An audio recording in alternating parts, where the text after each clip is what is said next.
Doug. Bonjour. It's wonderful to see folks for our second day of the conference, Exploring International Pandemic Responses Through a Social Science Lens, Decolonial Paradigms and Solidarity Networks. Yesterday, we had very vibrant discussions around decolonial approaches, the challenges, the shortcomings, from a range of perspectives related to our larger project, Social Mobilization as Policymaking Lever. And we are just thrilled to have a whole range of trainees and a few PIs from the various sites of our project, from Germany, from Peru, from Canada, Quebec and Ontario, and from Brazil, as we'll hear shortly.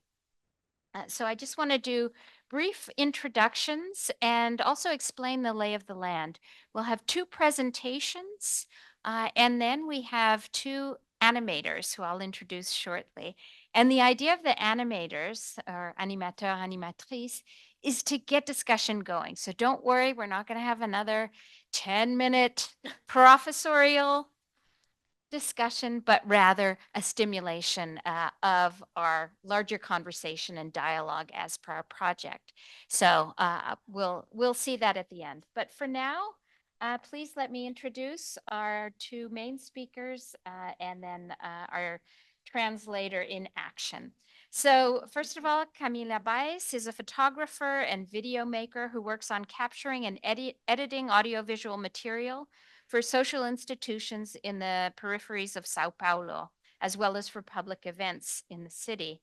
She's been part of the Aluga Quebrada team, as well as the Espaço Público do Aprender Social team within the Municipal Secretariat of Social Assistance and Development, where she works with communication teams and trains and improves social assistance services.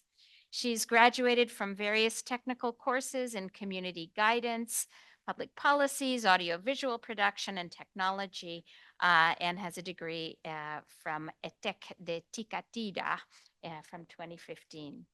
And next to her is Vitoria Vieira, who is an undergraduate student pursuing a bachelor's degree in international relations and holds a technician degree in administration from ETEC Guaraci Silveira. She studied foreign policy analysis, international marketing, and international project management, and volunteers with social media projects at the Cursinho Popular de Paraisópolis, which you're going to hear about a great deal in a moment. And as a resident of this Paraisópolis complex, Moro Verde, she has been collaborating with organizations during the COVID-19 pandemic to distribute food and hygiene products. And our all-around postdoc, Pamela Pereira, I introduced yesterday, but let me just say she's a social activist, a public health, collective health expert, and works on a range of issues linking to world health, pandemic issues, vaccine issues, and gay rights and activism. So I'll leave it to you. Bem-vinda. Thank you. Hello, everyone. Good morning. Bom dia. My name is Camila. We are going to present in Portuguese. And Pamela will go to translate it. Thank you, Pamela. This is me. And esse é o Jardim Colombo, que é uma favela que fica na zona oeste da cidade de São Paulo, que faz parte do que a gente chama no Brasil de complexo, que é o complexo de Paraisópolis, formado por mais duas favelas, que é o Porto Seguro e o Paraisópolis. Tem aproximadamente 15 mil pessoas. As you can see in the map, it's practically what Camila just said. It's Jardim Colombo localization in Paraisópolis. It's a favela located in the western zone of São Paulo. It's estimated 15,000 people, and it's part of the Paraisópolis complex, which comprises two other favelas.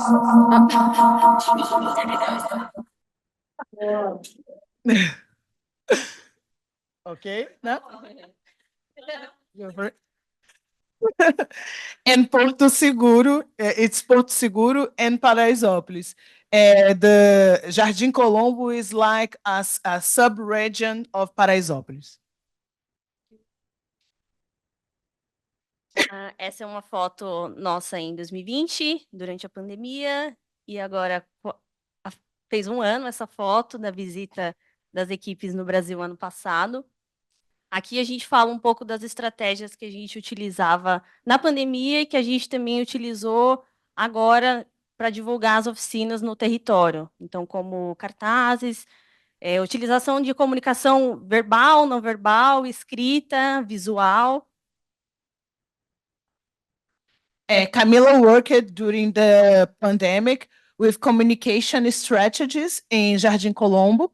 So she called it guerrilla, like a war marketing strategy. And they used written and unwritten, verbal and non-verbal communication. They used cars with a big phone, like echoing in the community, and WhatsApp groups. They talk with people directly, like in their houses, about the pandemic, giving information, distributing, giving assistance, and having conversation and distributing hygiene products and food. Esses são alguns registros que Pamela mostrou ontem também sobre as oficinas audiovisuais que a gente realizou no território. Então, essa é uma das participantes que escreveu o próprio roteiro para poder gravar. E aqui são alguns dos tópicos que a gente compartilhou e trocou junto com as mulheres no território. Então, que é a importância de preservar a memória do bairro, aprendendo a escrever o próprio roteiro e também conseguir fazer uma gravação, como usar a câmera do celular também, e aprender a salvar esses arquivos para esses arquivos não se perderem ao longo do tempo.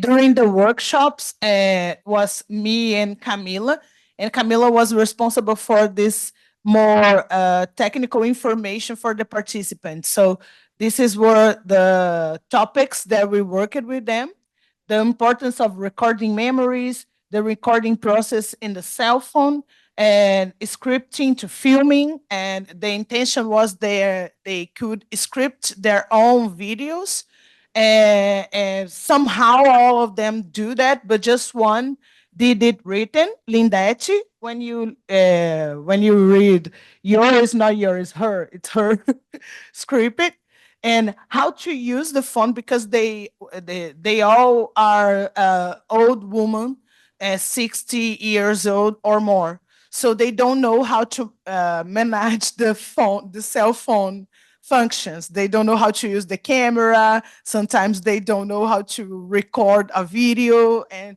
while we were teaching this simple stuff, we were talking about memory, the importance of memory, how to keep the memories, the memory of the cell phone and their memories, and this kind of stuff, inspired in Paulo Freire's principles, and dialoguing all the time about simple stuff, but with complex content.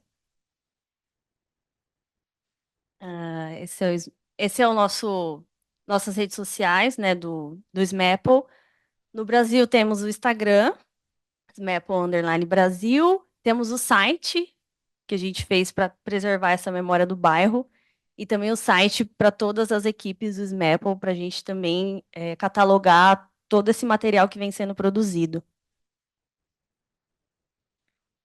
And this is our online pages, our Instagram, our SMAPL website, like the Brazil site, and the All Team website.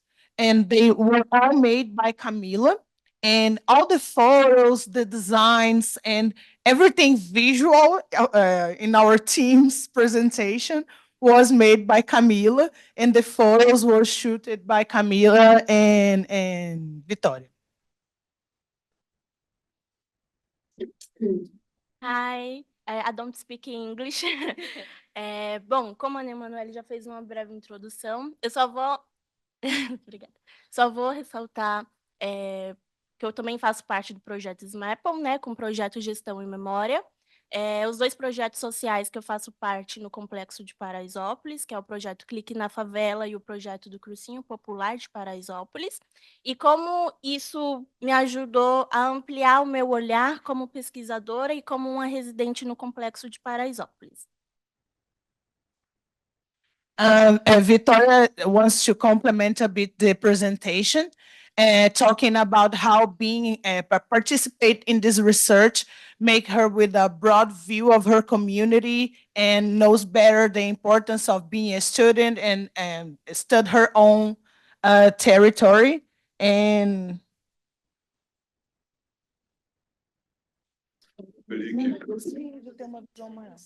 it's just that. Bom, falando um pouco sobre Paraisópolis e a pesquisa SMAPL. A pesquisa ela me proporcionou muitas entradas, né, no meio acadêmico, e eu vejo isso como uma possibilidade também de continuar nesse meio, já que a academia ela se faz impermeável para pessoas periféricas como eu, como Cami e como outras tantas, né? Então, poder pesquisar Paraisópolis através da pesquisa SMAPL e poder desmistificar o meu território, poder analisar os processos que compõem Paraisópolis, os que estão acontecendo agora e os que podem acontecer futuramente, com um olhar de mais pesquisadora, um olhar mais acadêmico, mas também com o meu olhar de moradora, né, de quem vive Paraisópolis, o cotidiano de Paraisópolis. She said that researching her territory give her the most important is the entry in academia, because she's a relational international relations student, and it's so hard for people from favela to travel to get entry in the academia in Brazil to access this world that we are now. So she's so proud that being part of this and reach what she knows that many others close to her can't access. And she also demystified stereotypes about her own territory by having like a research eyes and a resident eye. So she passes through this process knowing better her territory. And E aí, através da pesquisa, também pude compreender que uma resposta periférica, ela não é o estudo de um caso específico, como o próprio SMAPL, mas também é quando os indivíduos periféricos, tanto eu quanto o Cami, quanto tantas outras pessoas que residem na periferia, saem dessas margens e adentram um centro de um sistema excludente, de um sistema que não quer que a gente esteja ali. Então, a nossa presença aqui também hoje também é uma resposta periférica, né? E também é importante a gente ressaltar essa importância de nós estarmos aqui hoje representando não só Paraisópolis, não só o Colombo, mas tantas outras comunidades periféricas que passam por um processo muito complexo dentro delas. she says that also she realized that peripheral responses is much more what happened during the pandemic, that their presence here, her and Camila, is also a peripheral response, because they are here resisting and occupying the center that denies the presence of people like them, of people from favela, poor people, Black people, indigenous descendant people. So they are occupying the center in a very exclusionary system. Falando um pouco novamente, sobre os 2 projetos sociais que eu participo dentro de Paraisópolis. O primeiro é o projeto, né, o Cursinho Popular, que é um projeto que tem o objetivo de ajudar jovens periféricos a se prepararem para adentrar no meio acadêmico, né, para conseguir uma vaga na universidade. E aí, através do Cursinho Popular, eu pude ver como a questão da educação também é muito importante e como a gente sempre deve citar ela. A gente teve uma população que ficou totalmente à mercê das fake news por conta, né, dessa falta de conhecimento, e a gente pode ver como isso também impactou durante a pandemia. Então, poder trazer conhecimento para esses jovens dentro de Paraisópolis também é uma resposta a tudo que a gente viveu na pandemia, por conta dessa desinformação, por essa falta de conhecimento. She participates in 2 initiatives in Paraisópolis, And this first that she just explained it is the Cursinho Popular. It's a preparation to get into public universities in Brazil. It's a huge process with proofs, and you need to prepare a lot. So it's more the elite students are more in large number in university because of this hard process. So this kind of initiatives gives the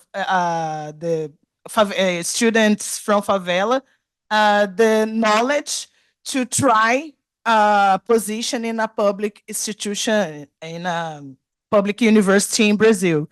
And she says that through this knowledge, she thinks this is also a peripheral response to pandemic, because fake news only spread it like this is spread it because of the lack of education in the territory. So all the things that has to do with education, it's a peripheral response to misinformation, fake news, and etc.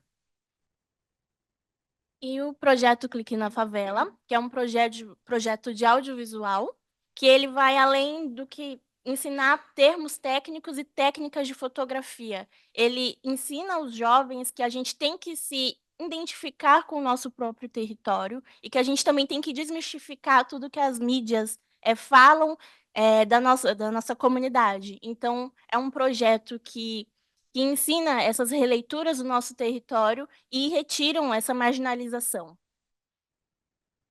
And the second project is the Click na Favela. About this, an observation that my presentation from yesterday, Victoria took the photos that the favela is reflecting on the glasses, and all the photos of the team is by there too.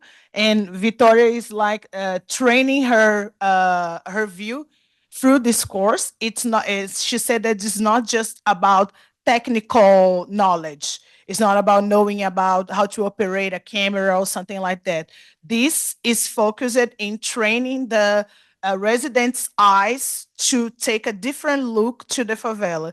And you see that in her work, how the photo of her presentation and other photos, it's a different view for the favela through this kind of initiative with the other residents, to teach them not just to operate the camera, but see the territory with a different view. E sobre as releituras de Paraisópolis, né? Essa é uma releitura. A foto da direita é uma foto da laje da minha casa, e essa foto da esquerda é uma foto muito famosa que mostra um contraste social de Paraisópolis. São os mesmos prédios, né? Só que de visões diferentes. E a gente tem uma expressão em Paraisópolis que é da ponte para cá, e essa foto é do muro para cá. This is a relecture. I don't know the name in English. The other version of the photo, this is a very famous photo took by Tuca Vieira, a journalist, a photographer and journalist in Brazil. It's a photo that always use it to represent the inequality in between Paraisópolis and Morumbi, the rich neighborhood close to it. In fact, people from Paraisópolis built Morumbi, and this is why they occupied a part of the territory. They are workers of construction and built the whole neighborhood. And Victoria took the same photo from her house roof, and it's the inner side of he is from outside the favela, the photographer with the famous photo, and she took the same photo with the inner side, like a resident's view. E aí, a mesma imagem retirada da laje da minha casa virou um dos cenários dos quadrinhos, né? Que conta a história da Luzia, que era uma mulher que tinha que sair de casa e deixar a família dela em casa e ir para a casa dos patrões para trabalhar lá. E foi muito representativo para mim, porque foi uma foto da laje da minha casa ali, então ficou bem legal. And Bruna Bandeira, our partner, and she draws the Victoria's photo to be the set of one of our comics. And this is the history of Luzia. It's about inequality because she needed to left to leave her family to take care of other family, working 10 hours a day, every day of the week. She got COVID, or her bosses didn't believe it, the virus. Uh, she needed to keep working, even sick, because they didn't believe COVID. E continuando falando sobre as oficinas, né? A gente realizou duas turmas, duas turmas, né? Das oficinas, e através das oficinas eu pude novamente aflorar esse olhar acadêmico, né? Pude colocar em prática tudo que a gente já havia discutido nas nossas reuniões, mas também pude passar pelo processo de escuta, de análise, de anotação, que também é muito importante. Também pude perceber a importância da gente preservar, né, a memória e continuar falando sobre a pandemia, porque a gente tem um contexto pré, o durante, mas o pós também é muito importante, e ainda tem muitas pessoas que precisam daquele auxílio ali. And now she told us the process of the workshops for her, because as a researcher, like in training, she was learning how to listen, how to make an analysis of what she listened, taking notes, and mix that with her academic studies and the importance of studying human rights. And she talks about the three phases of the pandemic itself, and this after pandemia, and now what we are doing. And she's trying to she's understanding now through different points of view the pandemic response. And during the workshops, she was mainly responsible for taking notes and listen the other residents like her. So she was explaining how this process make her understanding things differently. Gostaria de finalizar essa apresentação com uma frase, uma letra de uma música de rap, que chama Levante e Anda, que é: nunca volte para sua quebrada de mão e mente vazia. Então, todo esse trabalho que Vitória faz em Paraisópolis e que eu faço no Jardim Colombo, e a gente aqui hoje em Toronto apresentando esse trabalho, ele vai retornar para as nossas quebradas de alguma forma, e esse trabalho ele é contínuo, ele não termina aqui. Então, não é uma finalização, em si uma continuação desse trabalho. She's quoting Emicida, a rapper from Brazil, from São Paulo. He is from peripheries too, and this is the phrase: "Never return to your community with empty hands and with or an empty mind." And she says that because she thinks that the project doesn't end like when it finished. It continues because it always back what they are doing here, always back to the community somehow, even it's not directly. They know that it's a process, and they are part of this process that never stop, because always we are trying to do things to make people from this kind of territory get out of the exclusion. Para finalizar também, só gostaria de relembrar, né, o massacre que ocorreu em Paraisópolis, onde deixou 9 jovens mortos durante uma ação policial que ocorreu no baile funk de Paraisópolis, né? Então, é pela memória e pela justiça desses 9 jovens que morreram, né? Não foi um ato isolado, né? Nunca é um ato isolado. A ação policial foi premeditada. Eles tinham realmente o intuito de causar um tumulto ali dentro do baile, e o baile funk, ele é um dos meios de... um dos meios de divertimento, de entretenimento que a gente tem dentro das periferias. Então, acho que é muito importante relembrar, porque as ações policiais, elas também não pararam, elas continuam, e há um número muito grande de violência policial dentro das periferias. Paraisópolis passou por um momento muito turbulento recentemente com essas ações policiais. They are honoring the memory of the 9 that we lost, because the police always invade the favelas with like war weapons. Sometimes it's very violent, the police violence in favelas. And she said that they had the intention to kill when they go to favela, and somehow the police show the numbers of kills, and it's kind of their work.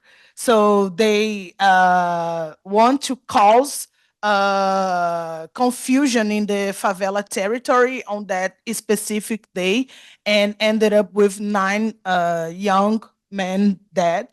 And a homenagem deles. And nowadays, the violence of the police back to Paraisópolis, and it's happening again. The police invading the territory, seeing the residents' clothes and bags, and make the life more violent, more confused, and this is why it's not happening in all territories in São Paulo, as Paraisópolis is so close from the rich side of the state, and it makes a lot of difference in how the police attack the poor people in the rich areas. That's it. Thank you. Thank you so much for this powerful presentation that ends as perhaps we begin the way in which we think through solidarity networks, which is as a homage to those who struggled and fought before us for justice and dignity. So our next, back in PDF here. We're holding off our dialogue and discussion until our next presentation.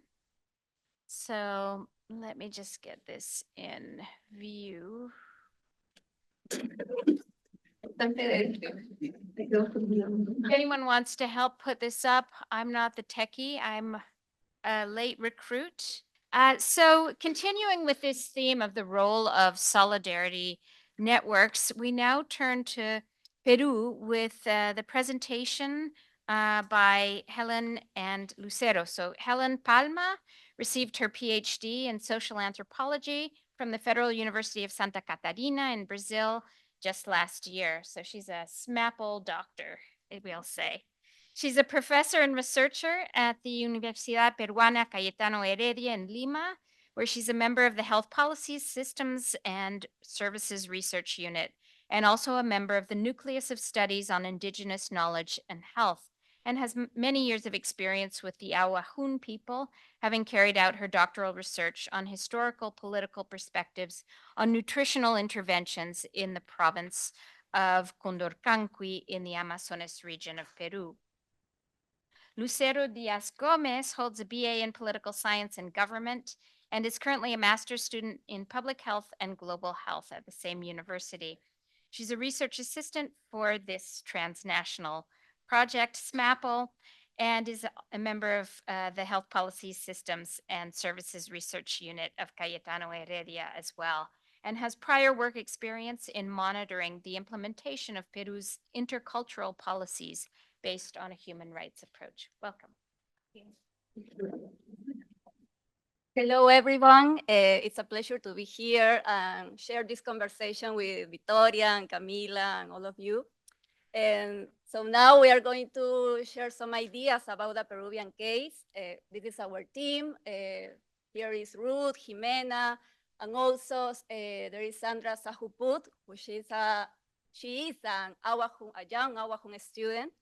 She's now studying at the Cayetano University. So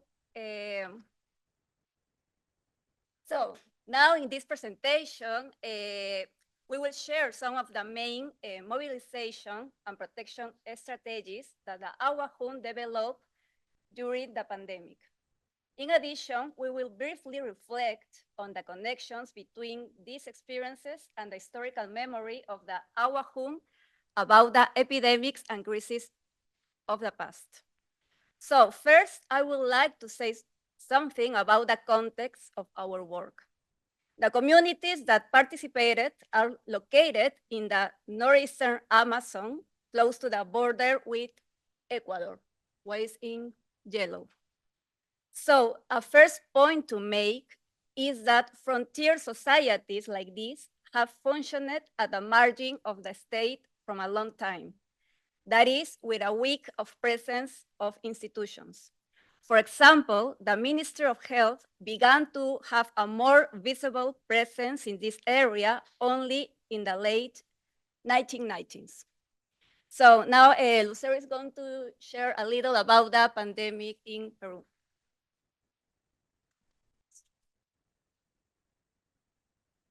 No, sorry. I mean, my mistake. Sorry. Regarding our methodology, as Ruth mentioned it yesterday in her presentation, we have carried out 3 periods of fieldwork.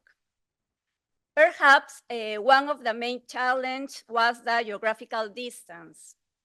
Getting to the communities involved 2 days of travel, and the conditions for fieldwork are not easy. So maintaining ties with the people we connected with there from Lima was a constant concern. On the other hand, the purpose of carrying on respectful and dialogic research was something that we try to put into practice at all times. Part of this is what can be seen in the photo, which was introducing ourselves in each community and finding out if they were interested in being part of this work and having everyone's permissions. Likewise, our last trip was in July, and we held similar meetings to discuss preliminary results.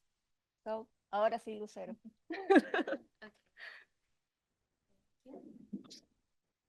Give more context about the pandemic in Peru.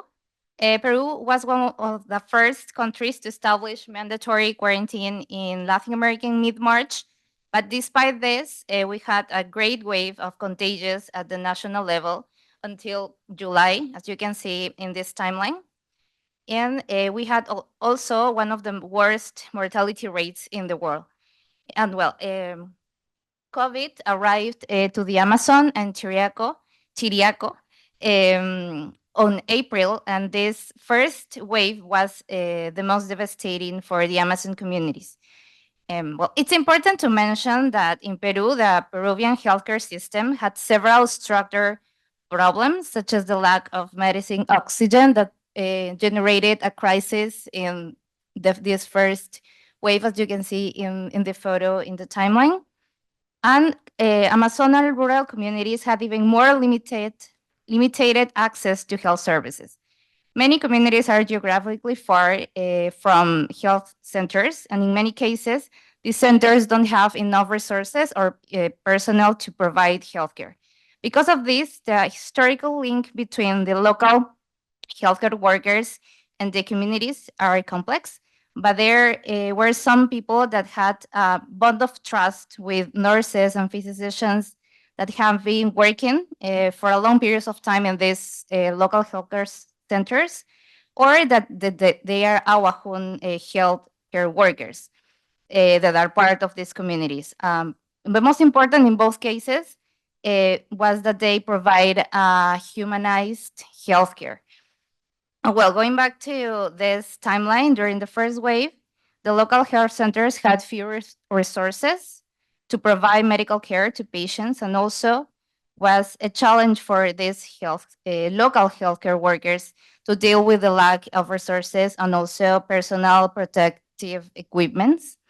And because of this, indigenous organizations began to pressure the government to improve healthcare in the Amazon, and as a result, the national government approved this intervention plan, but it wasn't implemented until August or September. So when the first wave and worst wave in the Amazon had already ended. When the vaccines arrived in 2021, the same thing happened. The indigenous organization pushed for these Amazon rural communities to be included as a priority group in the national vaccination plan.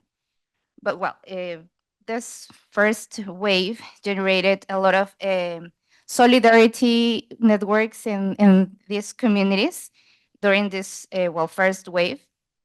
the communities used forms of organization that they already had for other purposes and created new ones. For example, in one of the communities, they had meetings when they knew that the COVID were arriving to the Amazon, and people within the communities that had medical expertise organized themselves to provide health support to people that were starting to get COVID. These people had medical training, but for various reasons, they weren't working in the healthcare system, public healthcare system. But they used to provide the support when someone was in the community became ill for other diseases. But other forms of organizations that were created, for example, is the one that in one communities, Ramiro Samad, that is the Awahong nurse technician that appears in this slide, organized young students that lived in the community in a network to provide health support to the families. Even though he is part of the public healthcare system, he's Awahon and is part of the dynamic of his home community.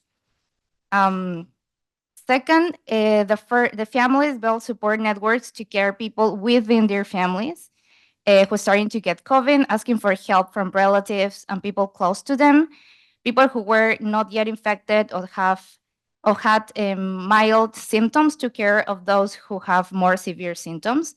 And also the bond of trust, some bond of trust that prevailed from previous times of the pandemic between communities and local healthcare workers were key to link these community networks to the local health care system. In third place, the use of medicinal plants were also an important form of mobilization strategy. They rescued therapeutic practices used in the past and led to the construction of other solidarity networks that Helen's going to explain next. So, a third characteristic of the mobilization strategies was the use of plants. On this subject, it's necessary to say that although the use of medicinal plants is obviously not something new, since it is part of their ancestral knowledge, it can be said that it acquired a renewed importance since the pandemic. About that, something that was mentioned to us a lot was that the younger Awahun, even Sandra, part of our team, really knew little about the great diversity of plants they have and their uses. In that sense, the older people played an important role at this point in activating this knowledge, especially the women. So there we see a photo of the ginger plant, ahen in Awahun language, that was widely used at that time. And something important to mention is that these types of plants are part of a female specialty for healing. Also, in that photo, we have Eulalia Jampian, who was an important person in one of the communities and helped organize what they called common pots of plants, ollas comunes de plantas, in Spanish, panelas comunes, in Portuguese, which consisted of making plant preparations that were distributed in small doses to sick people. So it was largely women who sustained these strategies. So here we have, well, obviously art is always a part of leaving a memory of what happened. And here we have a painting by the Awahun artist Wilder Ayui, which expresses the terror felt during the COVID and the protection that the plants gave them. There, for example, you can see in the middle the tree from which ayahuasca is extracted, and on the left, the toe flowers. Both are hallucinogenic plants that are very important in their culture, and there are things as humans. Okay, now we have final ideas. First of all, a common reflection from the different experiences that we were known about the Amazon was that Amazonian peoples, such as the Awahun, have experienced different cycles of epidemics, produced mainly by the colonization of their territories. Many of these epidemics decimated their populations to the point of collapsing not only demographically, but also socially and culturally. For this reason, epidemics have a central place in the way they conceive their history and future, as well as in the way they understand their relations with the state. In this sense, it's important to say that experience of the COVID pandemic was not something very new for the Amazonian peoples. By contrast, it was something that activated their collective memory to respond with ancient strategies like isolation, for example. Finally, I would like to highlight the contributions of Eduardo Menendez, an Argentine anthropologist who is one of the main figures who have helped shape the anthropology of health done from the South, marking a difference with the classical medical anthropology. One of these contributions is the concept of self-attention practices, prácticas de autoatención. It is a concept that seeks to highlight the collective dimension of care and therapeutic creativity. And in that sense, it marks a distance from the notion of self-care promoted by public health, autocuidado, ¿no? Which focuses on individual care that obeys the idea of healthy practices and has been widely used in recent years in the field of Latin American health anthropology. So this is to say that self-attention practices were fundamental during the pandemic. They represented, on the one hand, a response to the lack of attention from the health system, but at the same time, they became an expression of agency that contribute to revitalizing their ancestral knowledge. Finally, in this project, we talk a lot about social mobilization. But I think that talking about social participation in health could also be useful. On this, Eduardo Menendez points out the importance of differentiate between social participation seen as something utilitarian from the perspective of public health, that is, to achieve the purposes of public health, versus social participation as something that strengthens social groups and gives them power in front of the state. So maybe an interesting question could be what social participation means from the Awahun and the health personnel. Perhaps that could be a starting point. That is, gracias.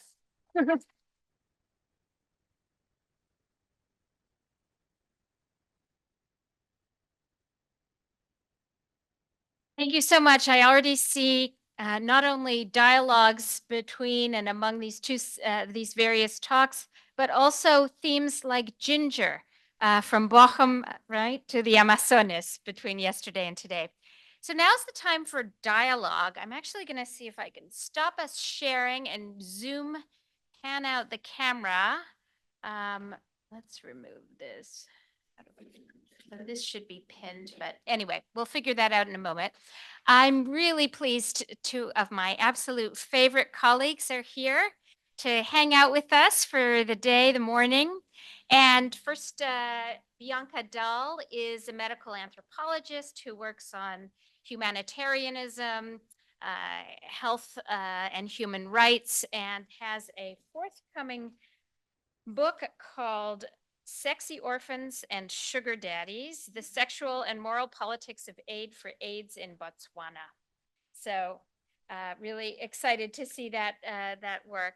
And we also have Leslie Chan, who's a professor of media studies and global development studies, and has been a founding director of BioLine, which is a Global South open access platform for biomedical journals, and is one of the leading global experts on the critical political economy of publishing. So I'm really pleased that you're both here. Come on out. Well, good morning, everybody. First of all, thank you, Anne Emanuel, for putting this amazing gatherings. Um, I'm sorry I wasn't able to join you yesterday, but happy that you're all here at the beautiful campus of U of T Scarborough. I'm really been excited by the two presentations so far. I look forward to learning more. But I have to say that I have to run at 1 o'clock because I have to teach at 1 o'clock. So I'll be sorry not be able to say proper goodbye to all of you. So as Annie Manuel mentioned, I've been interested in this notion of global academic publishing. And so the notion of center and peripheries have always been one of the framework that I've looked at. And she also mentioned a project that I've been involved with called BioLine, but it's actually based in Campinas in Brazil. And so our colleagues 30 years ago saw the potential of this thing called the internet. And we were all optimists at the time that, well, the internet's gonna change everything. Is there gonna be no center and there gonna be no peripheries in this wide open, no boundary space? And of course, fast forward 30 years, we know that there are boundaries more and more. In fact, the digital boundaries are even more severe and hard to see and break than before. So after 30 years of promoting for open access, of free access to scholarly information, we realized that power that be have been able to mobilize their resources and create more boundaries, digital walls, and standards and policies that restrict the flow of information. And in the context of memory, I like to think of academic publications as instruments of memory, right? And they are strategic forms of memorizing. But the control of who get remembered and who are erased, of course, we're all familiar that there are these invisible boundaries that are constantly being created and reproduced. So when we speak about memory, I'm very interested now, particularly in the digital context. That is, how do we have true autonomy over digital memory? Because all the story we tell, all this information we share are now on platforms that are owned privately. And that wherever we do, we're doing in the dependency of these privatized platforms. So at some level, we have some agency, but in the deeper level, we're completely dependent at the wills and whims of these giant multinational, right? So the notion of center, periphery, what get remembered, what is forgotten in the digital space is something that I want to see if I can provoke some connections as we go into the discussion. I'll leave it at that. Thank you.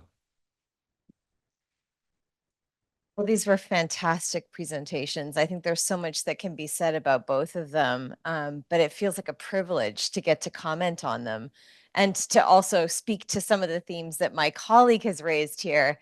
I'm really struck that in the global north, academics, we spend a lot of time hand-wringing over how we can give knowledge back, right? There's this kind of concern with how extractive our knowledge mobilization is. We tend to go into other communities, we gain information from them, we come back here, we publish, maybe we get tenure, maybe we get promoted, but there's this a lot of hand wringing over this.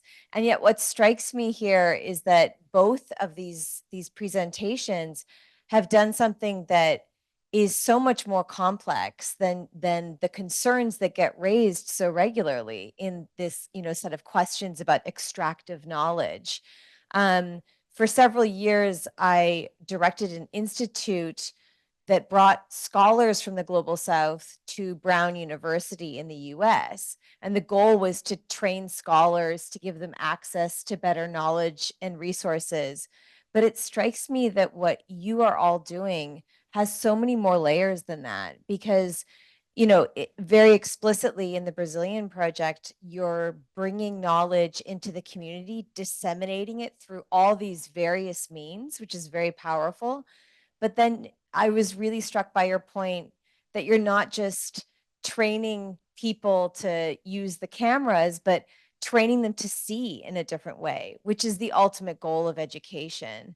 And in your case as well, I'm very struck by the revolutionary power of harnessing plants, and in a long context of public health in this area that has been incredibly extractive as well, right? Like I have a PhD student that actually works in this region on HIV, and she's found that so much of the public health among Hivaro groups, like the public health infrastructure, it has this stereotyping in opposition to the use of the medicinal plants in this region. So I'm very struck by what you're doing as something that's really revolutionary and powerful, that the stories that we tell can push back in that other direction. So, I wonder if it matters to speak back to academia at this, more abstract level as well, which seems to be the next step for each of you.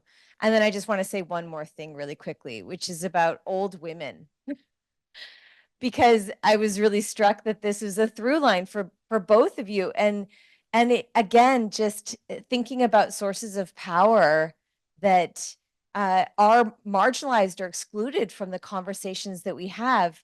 And both of you, both of these presentations used older women as sources of information, but also as sources of power and authority in the communities. So I wanted to comment on that generation and gender in thinking about power more generally.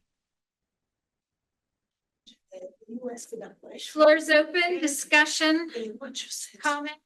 I was relating to them. I also just wanted to mention, which I failed to before, unfortunately, the third presentation by Rabi Jamil was suspended for today. He was going to speak about solidarity networks and mutual aid in Quebec, but he's from Lebanon and he is working on solidarity and networks in his very own community and family. And so our heart goes out to him and all of our support. But sadly, he can't be with us today.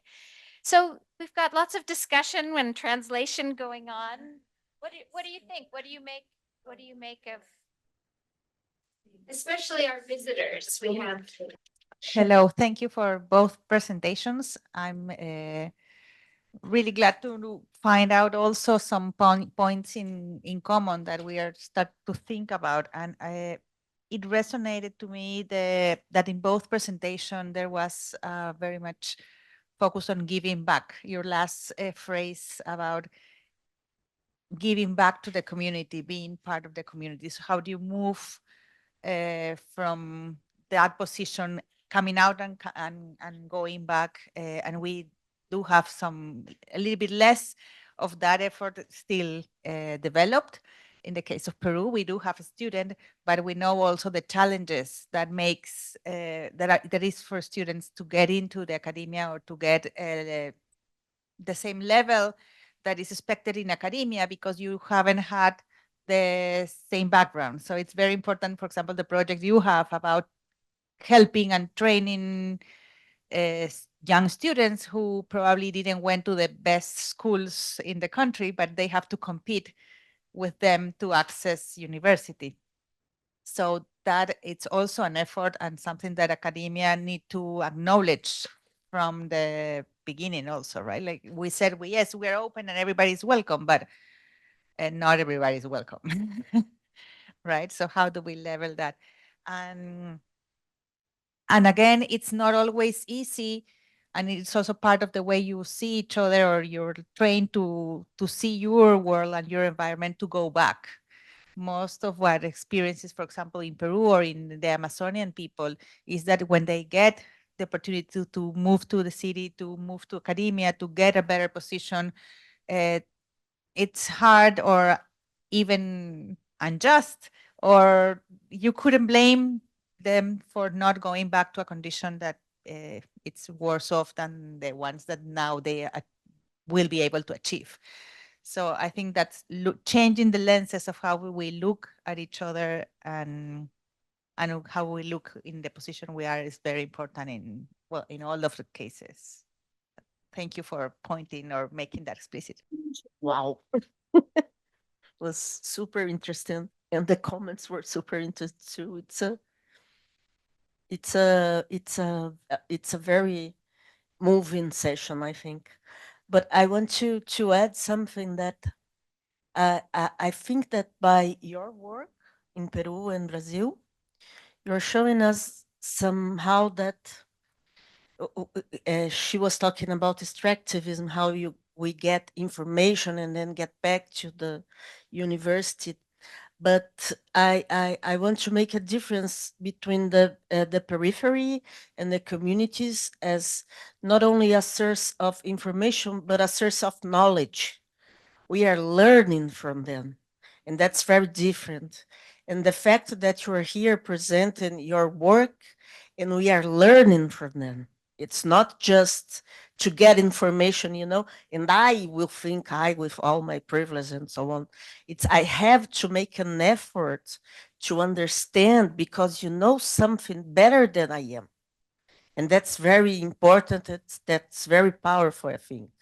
So it's about recognizing that we have other forms of knowledge, and that even if we have, and I think we have, and you should recognize that, the privilege for being in the academy and so on, we don't know everything, and we need you perhaps as much as you need all the access to these places and so on, because the world is not going very well as it is right now. So I think we should use more knowledge maybe to understand where are we going. Desculpa, eu vou falar em português e Rossana vai me ajudar. Bom dia a todos, uma alegria e uma emoção estar aqui.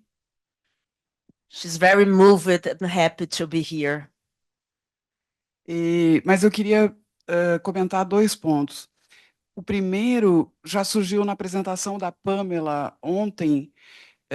Em algum momento, quando Pamela apresentou os quadrinhos, ela disse: nós queremos fazer uma cartilha, e nessa cartilha tentar transmitir como a comunidade se organizou para a resposta à pandemia.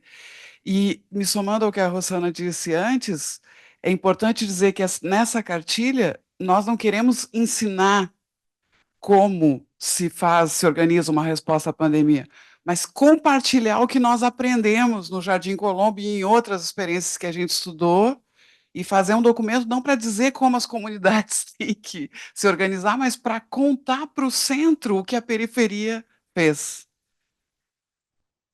She's adding to what I said and referring to the Pamela's presentation yesterday, where she explored a little bit more the comics, and how she mentioned that we want to write a pamphlet or a book to let people know about the ways the communities in the periphery handle the epidemic and the crisis of COVID-19. So it's not about us teaching people in the periphery how to handle things, but in sharing with other people what we learn from how periphery dealt with the health crisis. And she has another thing to say. Mas também não é uma idealização dessas respostas, porque nós defendemos que o Estado tem que ser muito mais presente nessas respostas, que pontes nós podemos construir com o Estado, isso eu acho que é o centro do nosso projeto, mas não é no sentido de uma idealização dessas respostas, mas de que elas sejam conhecidas e de que haja um cruzamento de saberes, né, de experiências que surgiram de formas diferentes.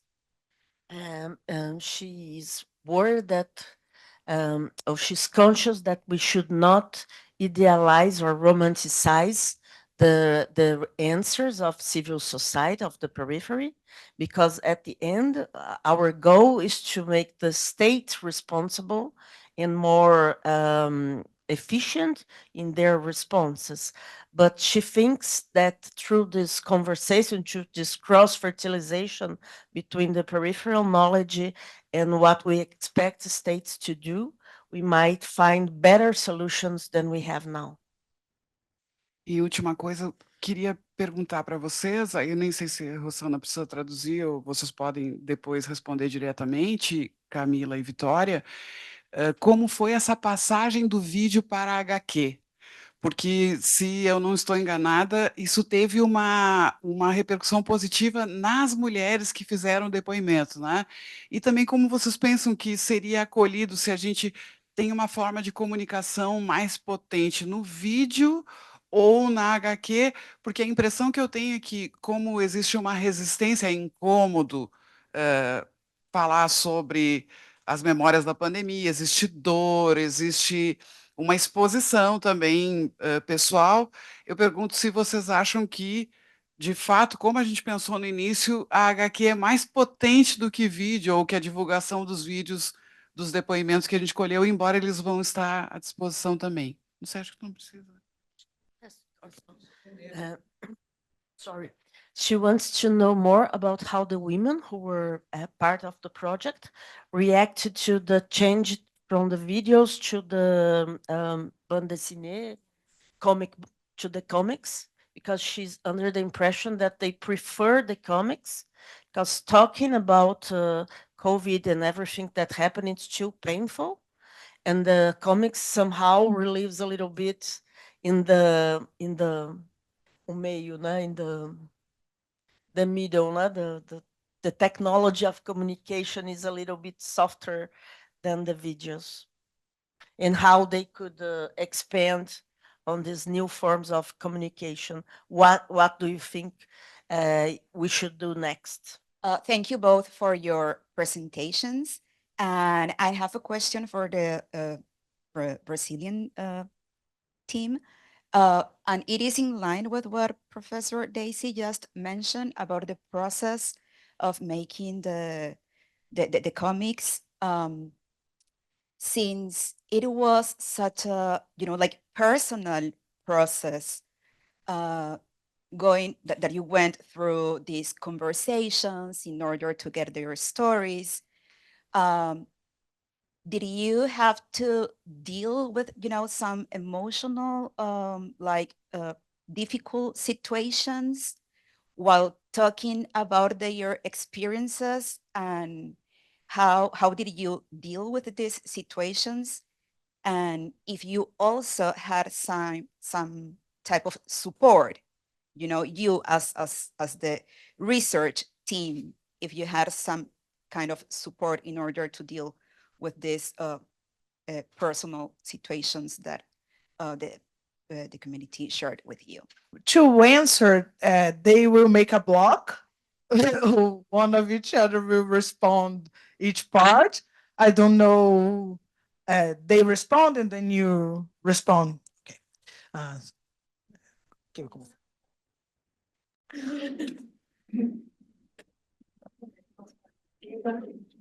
I will speak in Portuguese, sorry. Acho que vou responder num bloco, que eu acho que vou acabar respondendo tudo, né? Então, sobre publicações acadêmicas, né? A ideia... No Brasil, a gente tem um acesso mais público, por mais seja dificultoso de acessar, mas é público. E também com o que a gente está fazendo, a ideia é deixar toda essa linguagem mais simples, mais fácil. Então, por isso que a gente tem também a produção dos vídeos e a produção dos quadrinhos, porque é um conteúdo que precisa ser acessado tanto para quem está dentro, e principalmente para quem está fora desse ambiente. And about the publications in Brazil, we have public institutions and everything is kind of open access. It's hard to have closed access. Do you have this in Brazil? I don't know. I don't know about it. Everything is open to everybody to see. Yeah, it's available. And she said that this process includes tries to make it simple to the community understand everything, and it's mainly made to them access. It was made for them, and we're thinking about languages and ways, creative ways of spreading this information publicly and in an easy way to understand.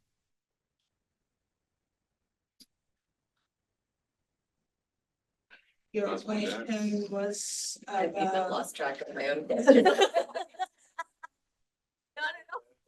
Pode. Respondendo a pergunta da Ruth, da professora Ruth, durante o processo da pesquisa, eu também pude perceber muito que eu só vou eclodir esse sistema de dentro dele. Então, eu preciso entrar dentro dele, mas claro que vai ter um retorno para minha favela, para minha comunidade, né? Eu acho que a gente não pode esquecer a essência de onde a gente veio. O território de onde eu saí é quem me formou hoje, né? Então,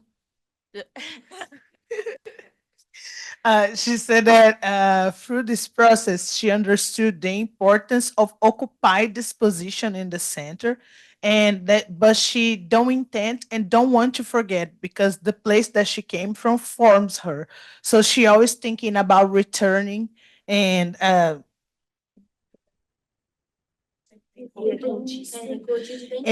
and she thinks that to implode this system is just from the inside. So she needs to be inside to explode it out.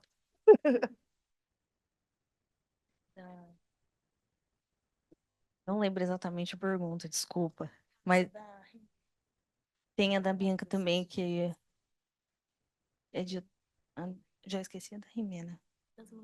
Das mulheres também é bom. Ser uma coisa afetiva. Sorry, it's a lot of questions. Em relação ao contato que nós tivemos com as mulheres, né? Acho que mais em relação às histórias delas, né? É uma parte muito delicada, né? Porque a gente está acessando as histórias de cada uma ali e também do quanto cada uma se sente ou não à vontade. Claro, em todo momento isso ficou muito livre, assim, se elas queriam ou não compartilhar. A gente teve uma história em específico que a pessoa ainda estava muito abalada com o que aconteceu, ela perdeu um parente muito próximo durante a pandemia, então a gente viu que isso ainda afetava muito ela e a sua família, mas ela acabou compartilhando sua história, assim, de peito aberto mesmo, e se abriu, assim, para a gente nessa roda, né?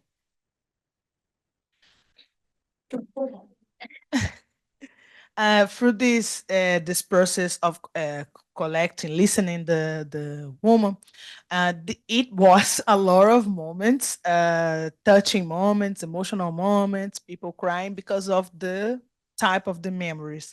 And she said that in many times we were like that, but from my side, because I was more responsible for that part, because I have anthropology formation, I have a long experience conducting interviews. And when someone cry, we try to support, but also in Brazil, we have public health system to, if we need something, in the first phase, no, because we were doing everything in Ilda's house, a collaborator's house.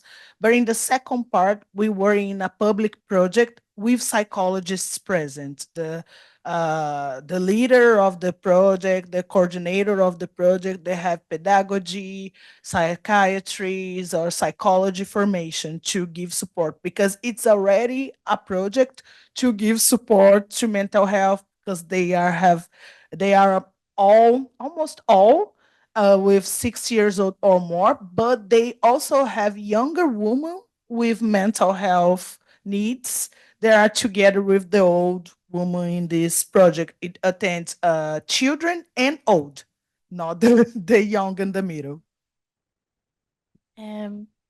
Coletar, né, esses depoimentos foi um processo muito doloroso para nós também, né? Porque a gente, dentro da favela, a gente tem uma palavra que é muito forte, que é coletividade. Então a gente se coloca muito no lugar também dessas mulheres e ouvir as histórias delas também faz a gente relembrar as nossas, né? Que não foi um processo bonito, não foi um processo simples, foi um processo bem doloroso, na verdade. Mas é muito bom ver os resultados, né? Ver que elas se identificaram ali com as HQs, que elas gostaram e que elas se sentiram à vontade para poder dar esses relatos, para poder estar ali com a gente naquelas tardes que a gente se reunia todo mundo. Então, assim, eu acho que foi um processo doloroso, mas também foi um processo gratificante ali no final, com todos os resultados. She said that remembering the pandemic together with the woman made us remember our own pandemic times, and it's very painful for all of us. Each of us have a history in the pandemic differently, but like I think sadly almost everybody with a story, difficult story, but it was also good because they shared, and when we were shared, it kind of released everybody, because the strong word of collectivity into these communities, people are much more closer to each other, and they help each other much more than in the urbanized legal places.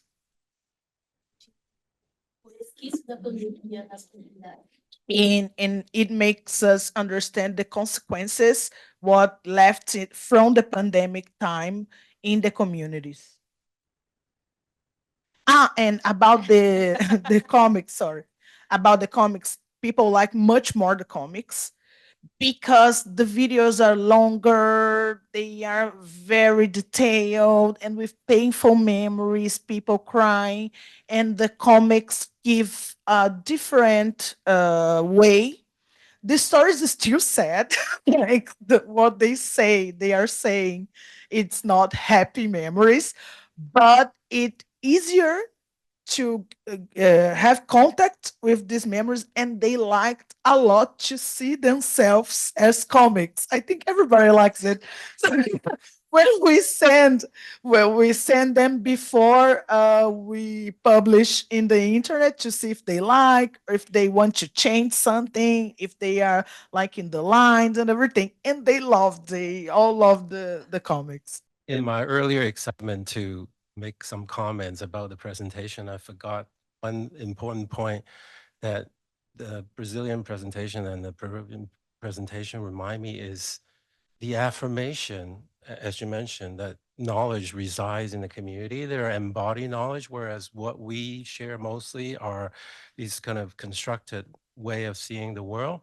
And so when you say there are different forms of expressing these shared memories, beyond just the oral and the written documentation, these comics and the imageries. I'm just wishing that in our world that we live in academia, that we are accepting of these different forms of expressions because they are powerful, and yet they are in the periphery as for in our world, right? They are not considered real output. And in fact, when we do community-based research, I've often been told that that's not real research because what do communities know? And so your work reminds us that you know, and when you teach us, that's really when we're learning far beyond this sort of blinded center that we think we're in. So again, much appreciation with the kind of works that you do and to remind us how important they are. Right, so I'm going to speak a little about women because I agree with Bianca that it's very important to highlight the role of all indigenous women or women in general because their position nowadays is very difficult, no? And now in Peru we have two terrible cases about Awajon women. One of them is the case of denuncia of 500, approximately 500 sexual violence cases of students of a school caused by the teacher. So that is was very terrible. And also there is an HIV epidemic, and women are the more affected about that. So that is to say that when colonial structures came forth in that context, I think that women lost their space of power. No? And one of these was the knowledge related to the garden or horta. I don't know how is huerta in English. To the garden or portrait. and and the chakras, no, as we said in Peru, and that all the knowledge related to medicinal plants for healing their families.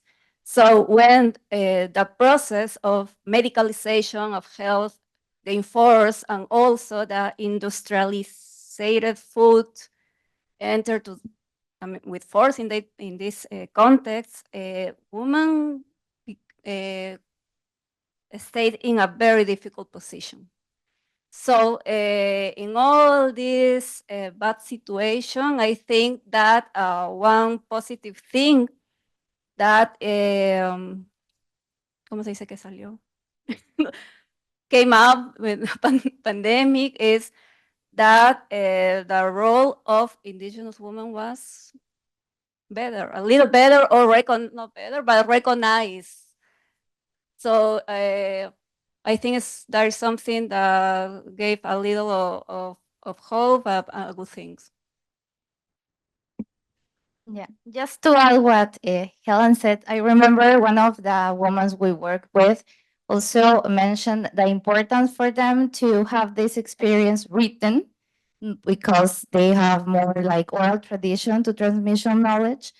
But since they have to have the relationship with local authorities and the state in general, they have to. It was important for them to have written. They say we have a lot of stories, a lot of testimonies, but if it's not written, it's like it's not valid or something. And they wanted to have this information for them and to share it with younger generations, and also to have the source to in the negotiation with this relationship with the state. But yeah, we were discussing how to return to the communities this information. We for the last visit we made, we designed with some students in the university some I don't know, have pamphlets or something more visual to share this information, but also wanted to share it online. Digital information is something complicated in the Amazon because the lack of accessibility to internet. It's the communities that are near to the urban area have more access to internet, but other that are far, it's very complicated the connection to internet. So yeah, we were discussing. We have this like physical information or pamphlets we created, but also wanted. I remember we sent Camila and the Brazilian team to have this information also on the blog. They shared that this SMAPL for all the teams, the website for all the teams. So that was other form of charity with because they wanted also to the younger generations of the two communities to have the access of this knowledge. So yeah, that wanted to what it was wanted.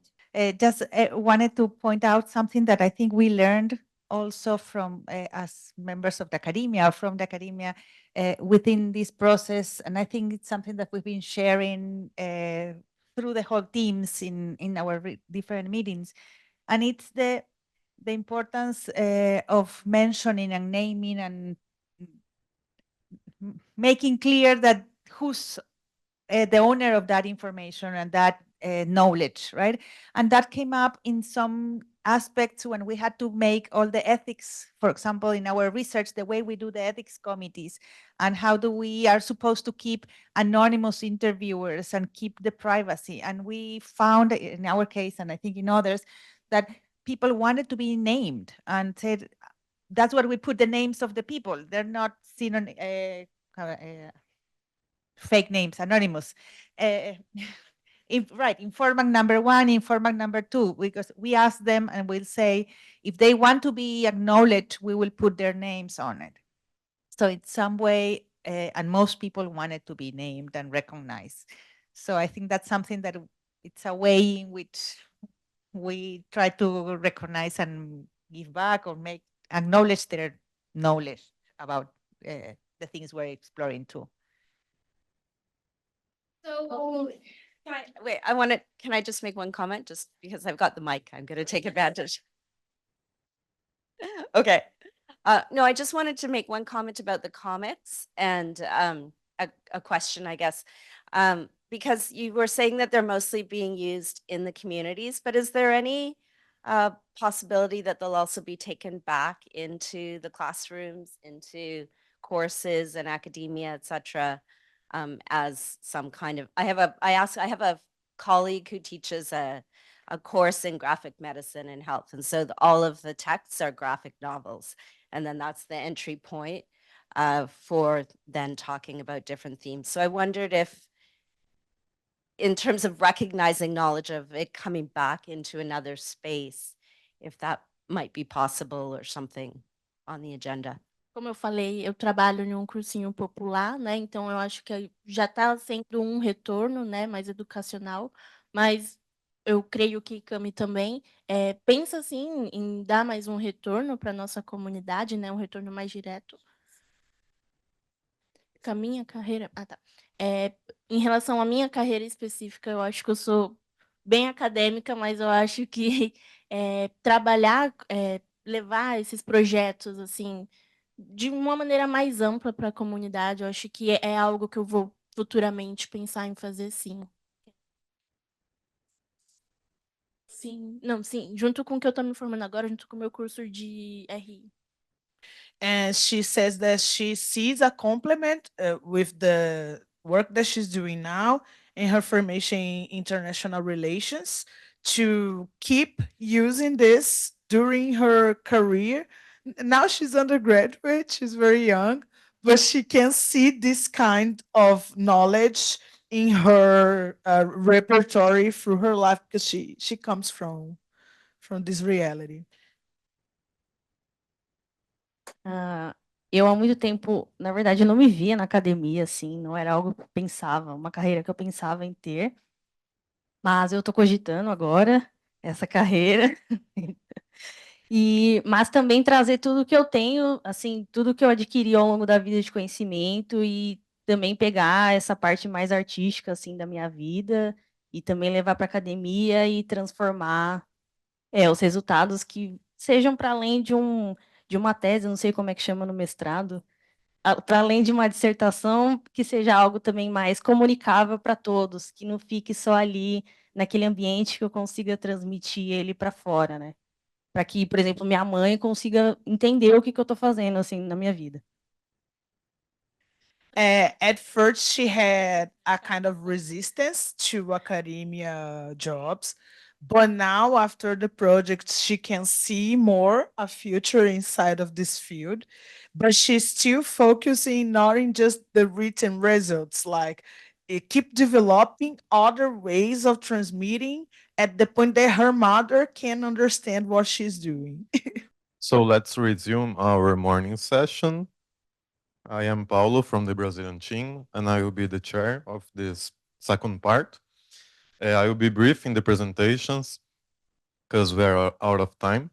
And in the end, we will have like more questions than discussions. So we will start by German trainees from our partnership, Laura Siebert or Siebert. You're not a master's student anymore, right? You're a master, you hold a master's degree.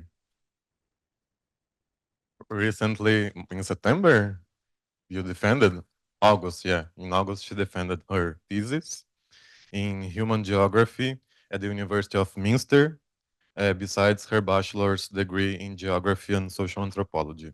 So her master's thesis was directly related to the SMAPL project regarding collaborative research with community researchers in Bochum. And Hannah Bernstein holds a bachelor in social sciences, having studied in Marburg and Jerusalem, and specializing in conflict and gender studies. She recently completed her master's in educational sciences. Let me see the magazine, right? She's also, yeah, she's with SMAPL in Gießen since March 2023, and is also working in a local community center implementing health networks. And as part of her political activism, she co-founded a feminist magazine and is involved in the establishment of a Solidarity Health Center in Marburg. So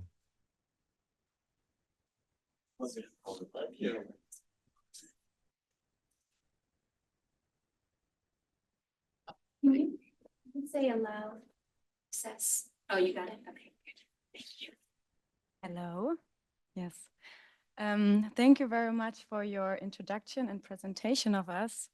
I'm a bit nervous to speak, and I'm very happy to be here and feel very honored to be part of the team and to join the project here and today. So Laura and me, we just graduated and wrote our master thesis. And even though we studied at different universities, we found out that our topics are quite compatible. And that's why we are sharing you our presentation. So our presentation is called Who Cares? Lessons for More Solidarity in Healthcare. First, yes. First, we want to talk about caring and uncaring infrastructures, and then share some impulses for more solidarity in healthcare and explain one special example. And then we have some questions for you. So as Paulo mentioned, I did my master's thesis in Bochum in Höchstadt. And there we looked at health and care infrastructures during the pandemic. And I will explain in a second what I mean by that. But I was able to work with a group of community researchers with the City Lab, Christiane talked about yesterday. And we conducted interviews in pairs with public authorities, representatives from social facilities, but also with community members. And our overarching interest was to assess which infrastructures were helpful and supportive and which were rather hindering or unhelpful during the COVID-19 pandemic.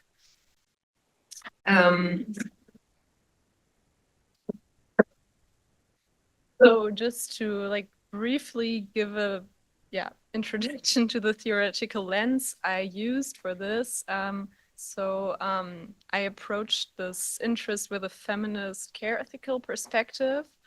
And this includes a very broad understanding of care and caring as used by Tronto and Fisher. And this kind of gave the normative framing of the research. And in this way, it was possible to assess or review which activities during the pandemic were caring and in which way they were caring for or about people. And I have mentioned infrastructures a couple of times now. So I used a widened understanding of infrastructures with my geographical background. In that way, infrastructure is not just understood as material things such as roads or cables or pipes, but rather as immaterial networks and interpersonal relationships that can also be considered as infrastructures. So then caring infrastructures can be understood as systems, both material and social, that enable care on the one hand and are also designed to be caring on the other. And if they're caring infrastructures, of course, there can also be uncaring infrastructures. So these could be systems or things that are not accessible, that hinder care work, or simply stand in contrast to this idea of caring infrastructures and multiply systemic and spatial vulnerabilities and social inequality. And in Hustad, in our research site, we found that these uncaring infrastructures were predominantly associated with the state-led COVID-19 crisis management, which did not reach the community or was not considerate of the socio-spatial realities of people. And I could now elaborate further on what did not go well during the pandemic, but as the time is limited, and we also talked about this a bit yesterday, I rather want to focus on the caring networks that we discovered that were present during COVID in the neighborhood. So we identified quite a lot of networks that took on very caring roles and were very beneficial and even indispensable to overcoming the COVID-19 pandemic in the community. So on the one hand, many social facilities like schools, kindergarten, migrant organizations took on a crucial role during the pandemic. So this included, for example, the communication of health-related information. And contrary to the information provided by official public health channels, social facilities provided information in multiple languages, but also in easy to understand German, as many residents of this neighborhood do not speak German as their first language. They also provided a lot of practical support, such as distributing masks or giving even medical advice. And in general, these facilities, they kind of stuck around and kept being present despite also facing challenges. They have really striven to maintain their services and demonstrated a high level of sensitivity to the needs of residents, which stands in contrast to how the state operated. But most importantly, the Hustad community relied to a large extent on their own informal community networks. So there was a general sense of solidarity and looking out and caring for one another, particularly for sick and vulnerable people. And informants told us about many hands-on help networks, for example, cooking, shopping, or buying medicines for neighbors. So here in this picture, we can see a lift that was used to send food to other neighbors or cook meals even, or little post-its that offered help. And here it's also remarkable that these help structures went way beyond family networks and also cut through cultural ties. And also, it was interesting that these networks were not particularly special or remarkable for the community. So they didn't really point them out as special. It was more that we found out during the interviews that all this happened. This is also because the community relies on similar networks also beyond the pandemic in their everyday life. So many of these everyday infrastructures are not organized or structured, and thus they often stay overlooked and invisible. So that's why I argue that grasping these community networks as infrastructures kind of underlines their importance, and that they were more than an optional add-on, but of really of great importance for the everyday life during the pandemic. And therefore, not only can they be characterized as caring, but also as crucial and life-saving, as they took on many vital functions during the pandemic, but also beyond. But of course, this also represents a field of tension, because on the one hand, these community networks, infrastructures stand out positively against the conventional biosecurity and capitalist crisis management. But on the other hand, many of these mutual aid networks are very precarious and build on the voluntary commitment of neighbors, and increase the many burdens that people already face in these marginalized communities. So it's really crucial not to romanticize these caring community infrastructures, which filled missing care gaps that the state did not provide during the pandemic. So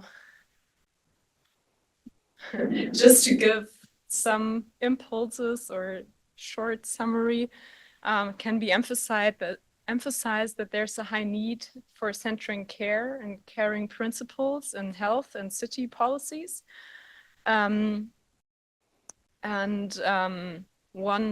One idea is to consequently develop health interventions from a community perspective that is mindful of the local particularities.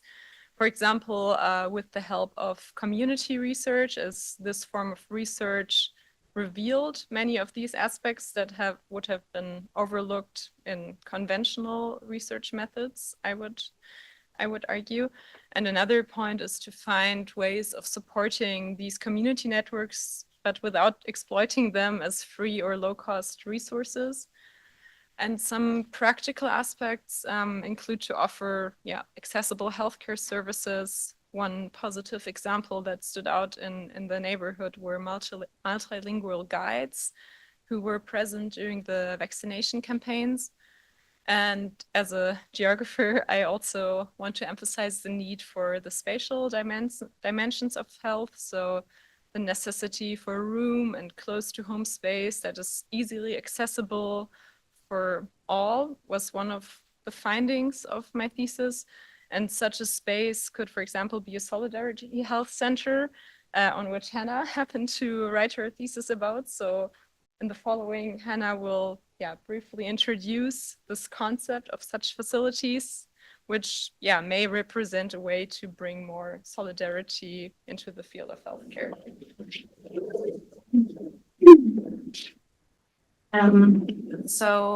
My thesis was about doing a socio-spatial analysis according to the social determinants of health in order to find out which district in Marburg is the best to implement a Solidarity Health Center. But what is a Solidarity Health Center? Christiane mentioned it already yesterday. And it's also called a polyclinic in Germany or multi-professional health center. And it's a self-organized community center with a focus on health for the people of one district. Here you can see two examples, one in Hamburg and one in Berlin, and you can see the sizes vary from each other and also how they look like.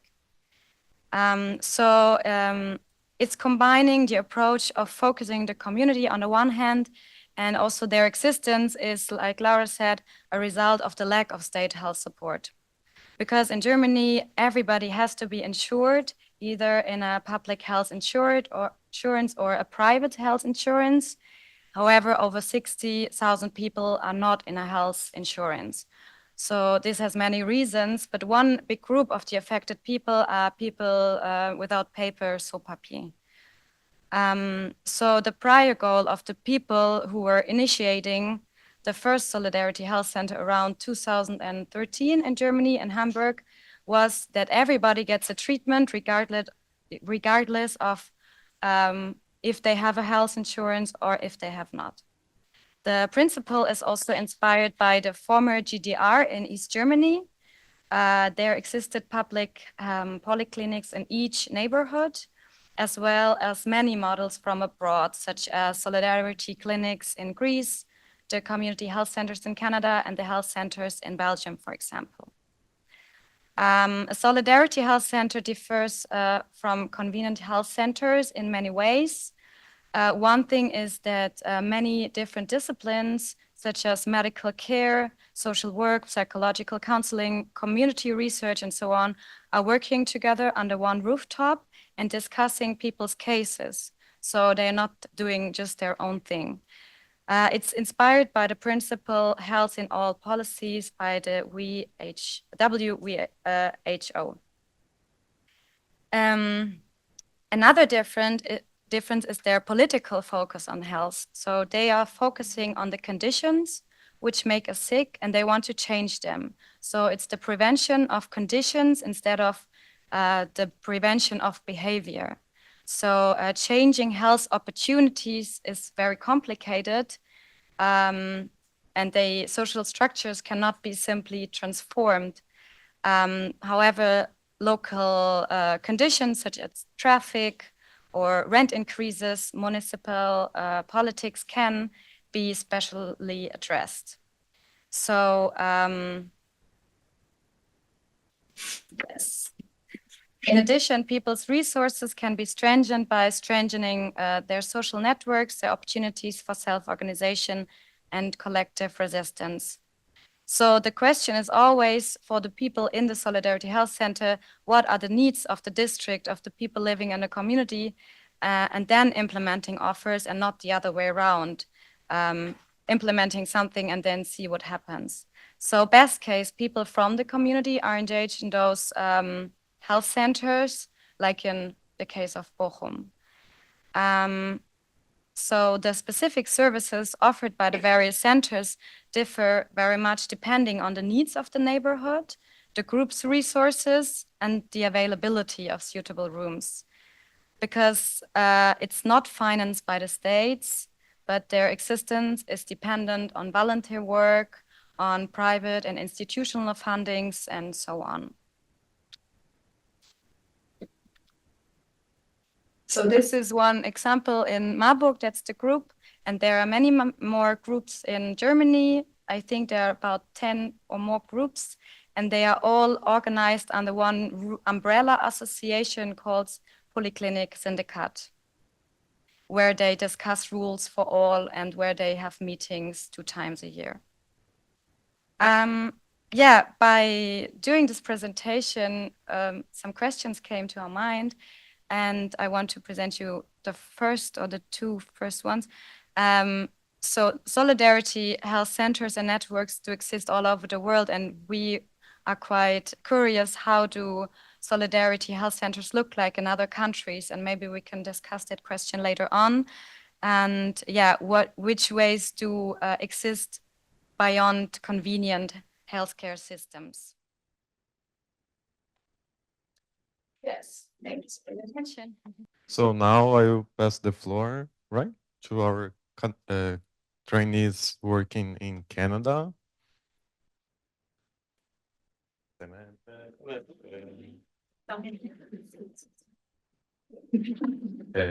Krisia Erika Pelago is a Master of Public Health graduate at the University of Toronto. Arriving as a temporary resident in Canada in late 2019, she extended her stay in early 2020 due to COVID-19, immersing herself in the struggles of fellow migrants. This revelation ignited her passion to assist the migrant community, leading her to become the pioneering Filipino community outreach worker at the occupational health clinics for Ontario workers in 2021. This journey also connected her to the SMAPL Ontario case study, exploring the workers, activists, advocates, pandemic interactions with policymakers at various government levels. And Megan Bota holds a bachelor's degree in international development with emphasis in rural and agricultural development from the University of Guelph. Megan continued at Wilfrid Laurier University, completing her master's degree in social justice and community engagement, where she did her major research project on Ontario Public Health Unit's responses to COVID-19 among migrant agricultural workers in Ontario. She was engaged as a volunteer for the Migrant Worker Health Expert Working Group during her time at Laurier, and is currently working as a research assistant with the Ontario SMAPL team. And I also thank you for taking notes during our meetings, besides Chris.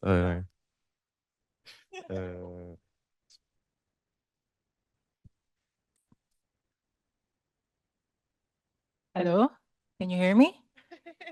Just making sure. Thanks, Paolo, for the lovely introduction. So good morning, everyone. I am Kreja. I work for Occupational Health Clinics for Ontario workers as their coordinator. Sorry. Yeah, as their outreach worker for Filipino community and regional service coordinator.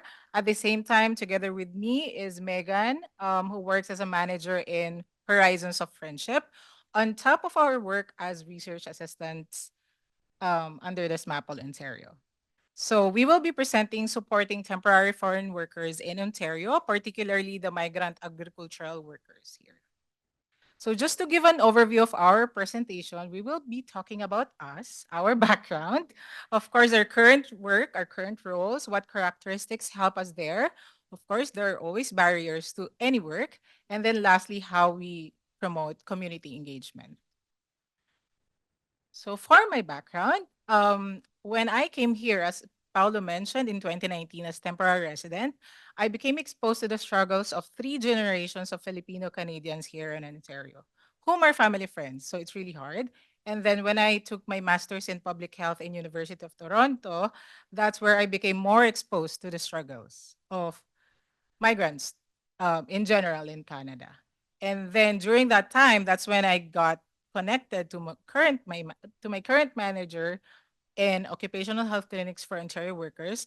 I remember back then he was just saying that there is a rise of numbers when it comes to Filipino agricultural workers here in Ontario, and that ignited my passion to help my own community. So I proposed that to my program director, and thankfully she agreed for my placement to be there.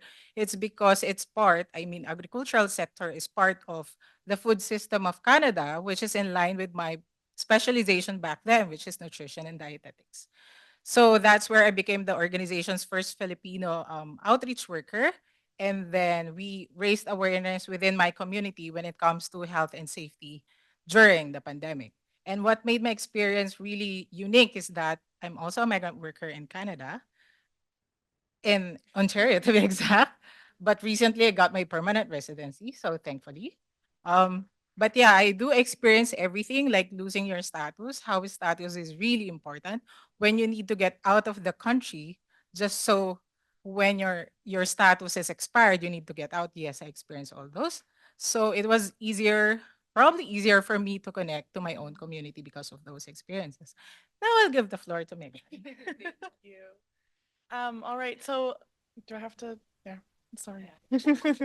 A little bit about my personal background is definitely different. Growing up as a Canadian and being born here, I was raised on a sheep farm. So my family owned a farm in Ontario. We had one of the largest sheep farms in our neck of the woods in Ontario, which meant I was a farmer's daughter. So that meant growing up and going to farm shows. We were going to community farming dinners. We were going to everything that a little farming town might entail, all throughout Ontario, which normally would lead me to the University of Guelph, as it's a very large agricultural centered school.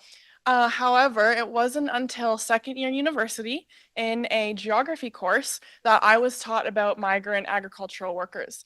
And that made me extremely disappointed.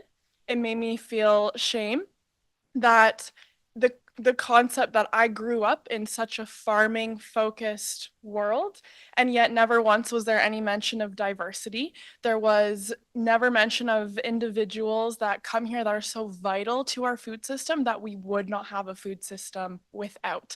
So that actually drove me all through to finish school and go on to my master's at Laurier to further my information on this topic, studying COVID-19, migrant agricultural workers, and the massive gap of support that exists there. During my kind of Laurier time, that's when I became friends and did outreach with like Gabriel, for example.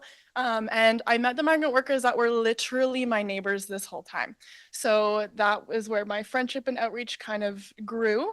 After that, I wanted to learn more about migration. I wanted to learn more about immigration, about refugees. Being a Canadian, I didn't really know about that. I've never had to experience it before. So I got a job as a settlement worker in schools.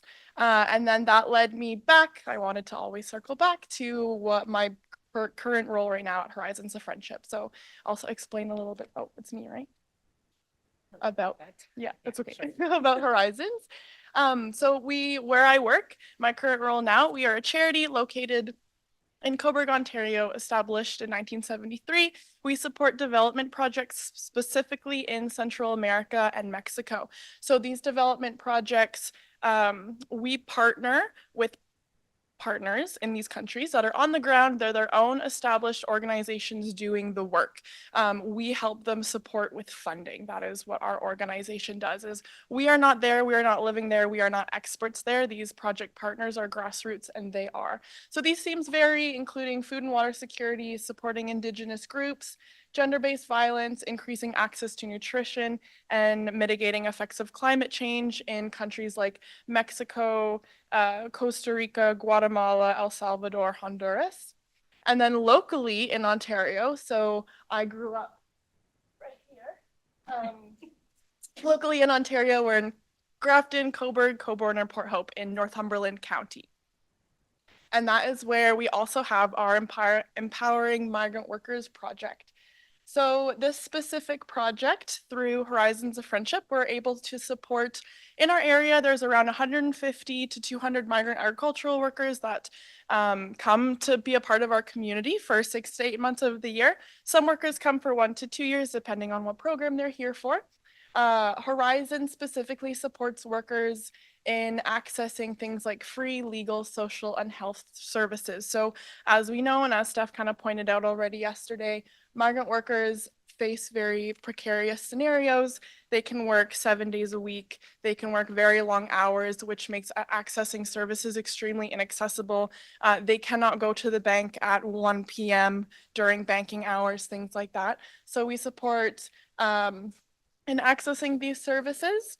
We also support in translation, transportation, and interpretation support. So our program coordinator is from Cuba. She speaks fluent Spanish. So she is very, very vital in supporting our population who doesn't speak English, our Mexican male and female workers that predominantly come to our area. It's folks from Mexico and Jamaica as well.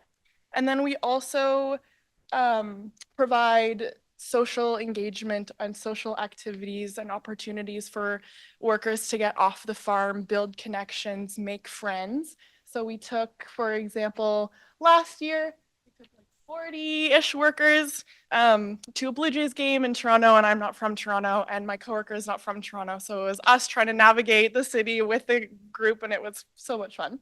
But these opportunities, we want to try and increase community engagement, increase awareness of these individuals being present in our small town.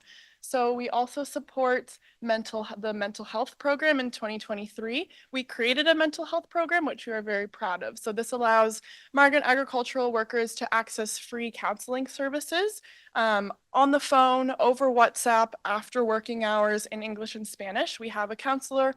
Her name is Rosa, and she is from Mexico, so she is bilingual. And this has been a gap that was very obviously stated, especially throughout COVID, was the need for mental health support, being away from home during a pandemic, as well as many other things. And we facilitate workshops on occupational health and safety with Cresia's organization as well. So these workshops, we bring migrant workers into one area in my little town, and then we'll have workshops with OCAO on heat stress, sun safety, things like that. And then we provide emergency support for workers in precarious circumstances. So workers who might be facing no more access, they might not have status anymore. They might be in precarious living situations. We can support with that as well. Thanks, Megan. So I'll be presenting with you our organization, my organization. It's what you call OCAO, or Occupational Health Clinics for Ontario Workers. So basically, OCAO's mandate is to promote is to protect workers when it comes to occupational disease, injuries, and then illnesses. Although it's called clinic, but it's not a primary healthcare clinic. So it was founded in 1989, and its team is composed of occupational physicians, nurses, client service coordinators, ergonomists, hygienists. So OCAO for Ontario, it means it's funded by Ontario Ministry of Labor. So basically it's provincially funded. However, the project that I'm connected with, and it's Ontario-wide. So as you can see in this map, the group that I'm connected with is just situated in the purple section, the Southwestern Ontario, wherein we focus on the temporary foreign workers in Windsor, Essex, Chatham, Kent, Sarnia, Lambton. And I would like to highlight that the Teamwork Project is a federal funding, so it's a separate funding. And then, Sorry. So agricultural worker program of OCAL started in 2006. I think it was yesterday wherein Dr. Donald Cole was here. So he's actually, oh, he's online. So he's actually one of the parts of that agricultural program way before I come here. So so based on that, they go to farms, they have mobile clinics, they have occupational physicians, such as Dr.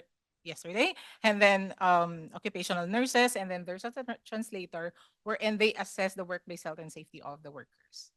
So apart from that, these are our current activities within the team that I'm connected with.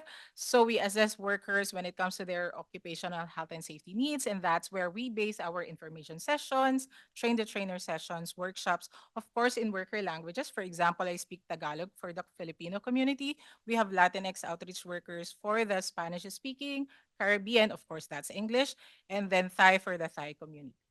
And then we also do creation of materials based on that, such as the ones that Megan mentioned, the heat stress and safety. Of course, we do translate them as well in worker languages and distribute materials virtually or in person, depending on how we connect with the workers. And then as you can see in these photos. Apart from that, OCAW also support workers when it comes to injury-related claim assistance, and then of course interpretation in worker languages, and then referrals. We also do collaborate, such as the organization of Megan, when it comes to providing workplace health and safety information sessions and increased capacity building of our partner organizations. And then lastly, as you can see from our photos, we provide different uh, personal protective equipment such as safety glasses, respirators, while of course doing information sessions and how it's important within the community. And then apart from that, COVID test kits and air filters. So it's not just that. Actually, our own personal characteristics help us in a role. So, for example, when it comes to our positionality, culture, background, and live experiences really mattered. In my case, I am a Filipino um, um, community member. That's why I was able to connect more or build trust easier or faster within my own community.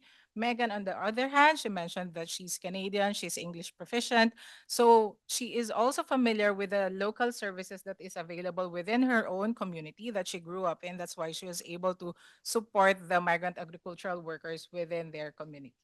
So apart from that, being women also is an aspect that we were able to utilize, of course, in building trusting relationship with the workers in a compassionate manner.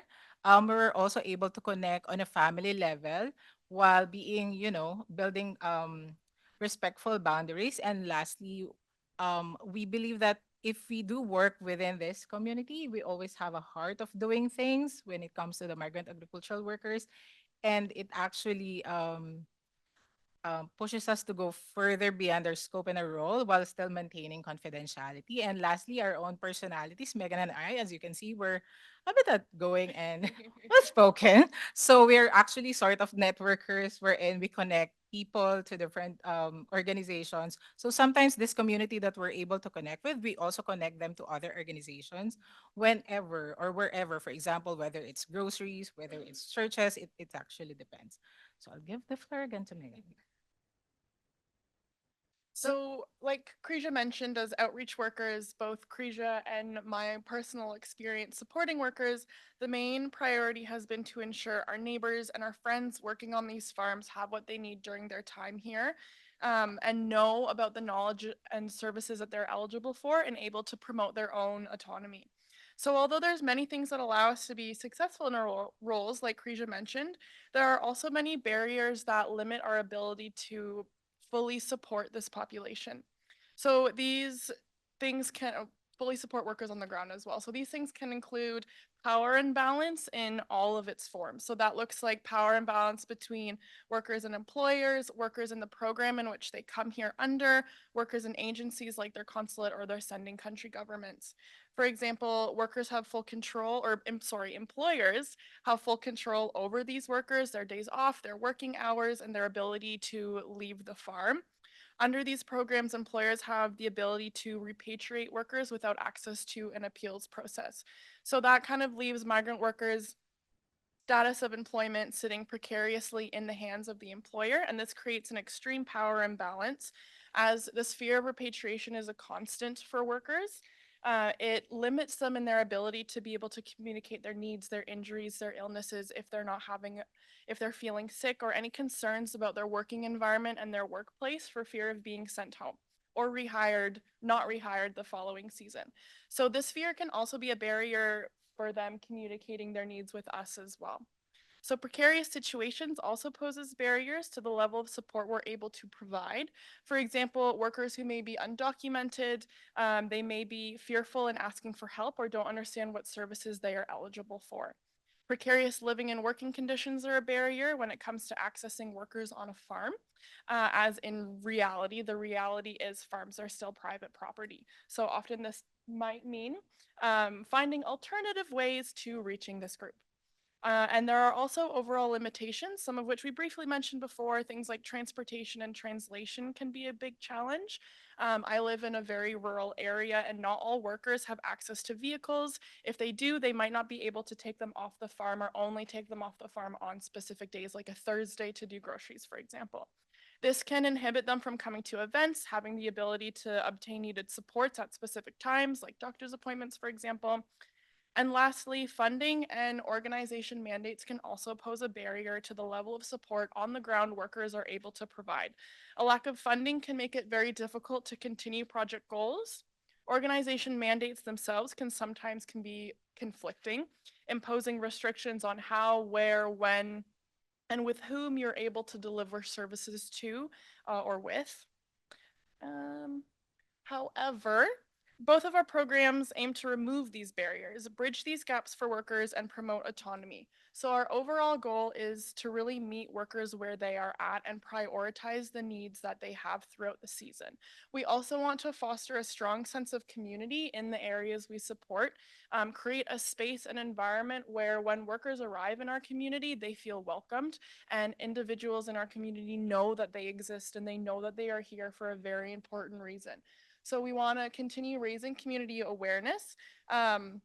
We know that so many people are unaware of these friends and neighbors that are here. So at Horizons, for example, we will speak through Rotary clubs, different organizations that will ask us to talk about these groups. And then we also host events that are open to community members. We will invite anybody who wants to come, basically, whether that be at a government level, at a municipal level, at a provincial level as well. But honestly, it's just we want to be inclusive of community members as well, to understand the vitality that is migrant workers.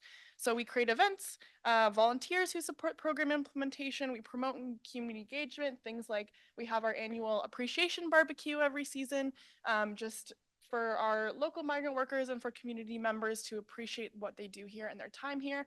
We have calls for donations. So my office is actually also a thrift store. So through the thrift store, we are able to give back to migrant workers, and we do calls like if the community could buy bicycles or work boots, work clothes, things like that. OCOW, for example, promotes community engagement through community events, their ability to be actively networking. Having collaborations with partner organizations is also very important, as it allows them to have a larger reach. So lastly, we can also promote supporting migrant worker advocacy on a personal level, not necessarily through organizations. As you can see, these are sample photos from Justice for Migrant Workers, and the other one is Migrant Worker Alliance for Change. So they actually promote different advocacies, such as digital day of action or community rallies, just so voices will be heard federally and provincially to promote changes. And that's wherein we can promote solidarity on our own level. So thank you. Thank you very much for listening. So our email addresses are here if you have further questions.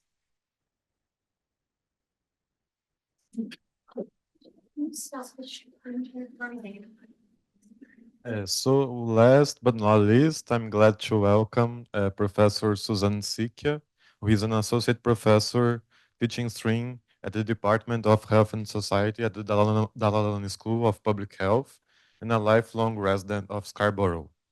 She is the Canadian principal investigator of the Building Back Better from Below project, which is introducing to us now. Thank you. Thank you. Okay, so I confess I have 4 slides packed with words and very few pictures. Okay. And that's because I wear too many hats, and also because I'm Italian and a professor, so I talk a lot. So you just interrupt me, okay? I also want to say that the title's interesting because the building back could have a question mark beside it, and then better from below, that's probably the core of what I'm going to present. Or, oh no, I guess I can't. I go next slide. Or can I do next slide? No, I cannot. No, yeah, okay. Okay. So I am sorry. So our project is global, right? So just like the project that Professor Burns leading, yeah. And we have partners in Sao Paulo, right? Partners in the UK, challenging partners in the UK, but partners in the UK, yeah. And then I'm going to focus on the Toronto side of it, okay? And specifically Scarborough. And I'm sorry that our project partners and the stories that they shared with us, that I'll try to really present a bigger picture of themes across all of them. I'm sorry though that you don't get to meet them. For Taibu is a community health center. This is interesting because our community health centers in our province sound more like solidarity health centers. So lots of interesting points of connection there. Taibu is a community health center. Lee Gebru Michael, who is their CEO, spectacular, way better speaker than me. All of them are. He's obviously in the clinic, so that means he can't be here with us today. African Food Basket, Toronto Black Farmers and Growers. Oops, you went ahead, I think. You went ahead. Can you go back? On the other one, let's see. Okay, there we go. So African Food Basket, the Toronto Black Farmers and Growers Collective, and Uzima Women International Group. These 3 groups are all, well, the first 2, this is end of harvest. So they are on the land and cannot join us either, okay? And Uzima, they are a very small grassroots, not-for-profit in Northeast Scarborough, and do not have the capacity to take time out of their day to come. They just don't. So they've entrusted us with their stories. I'm going to try and share some big picture things about them, and in the chat or discussion, I can answer questions about as best I can about them and the specific stories they shared with us of the initiatives they led during the pandemic and continue to work on. Some of which, you know, not so innovative for the state that had to create room for them or created room for them because of their failures to be able to address the needs of the community, and also to see the incredible capacity and expert knowledge of the community. But I'm going to try and present big picture themes. Okay, so we can now go to the next slide, please. So just to say, so Taibu as a community health center, they did a lot of different kinds of work, and they acted as a kind of intermediary or a backbone kind of player. A center for community health center, they are essentially an extension of the state, right? They're in a very difficult situation. They're close to the community, and they work with all of those other partners that you saw listed that we collected their stories from.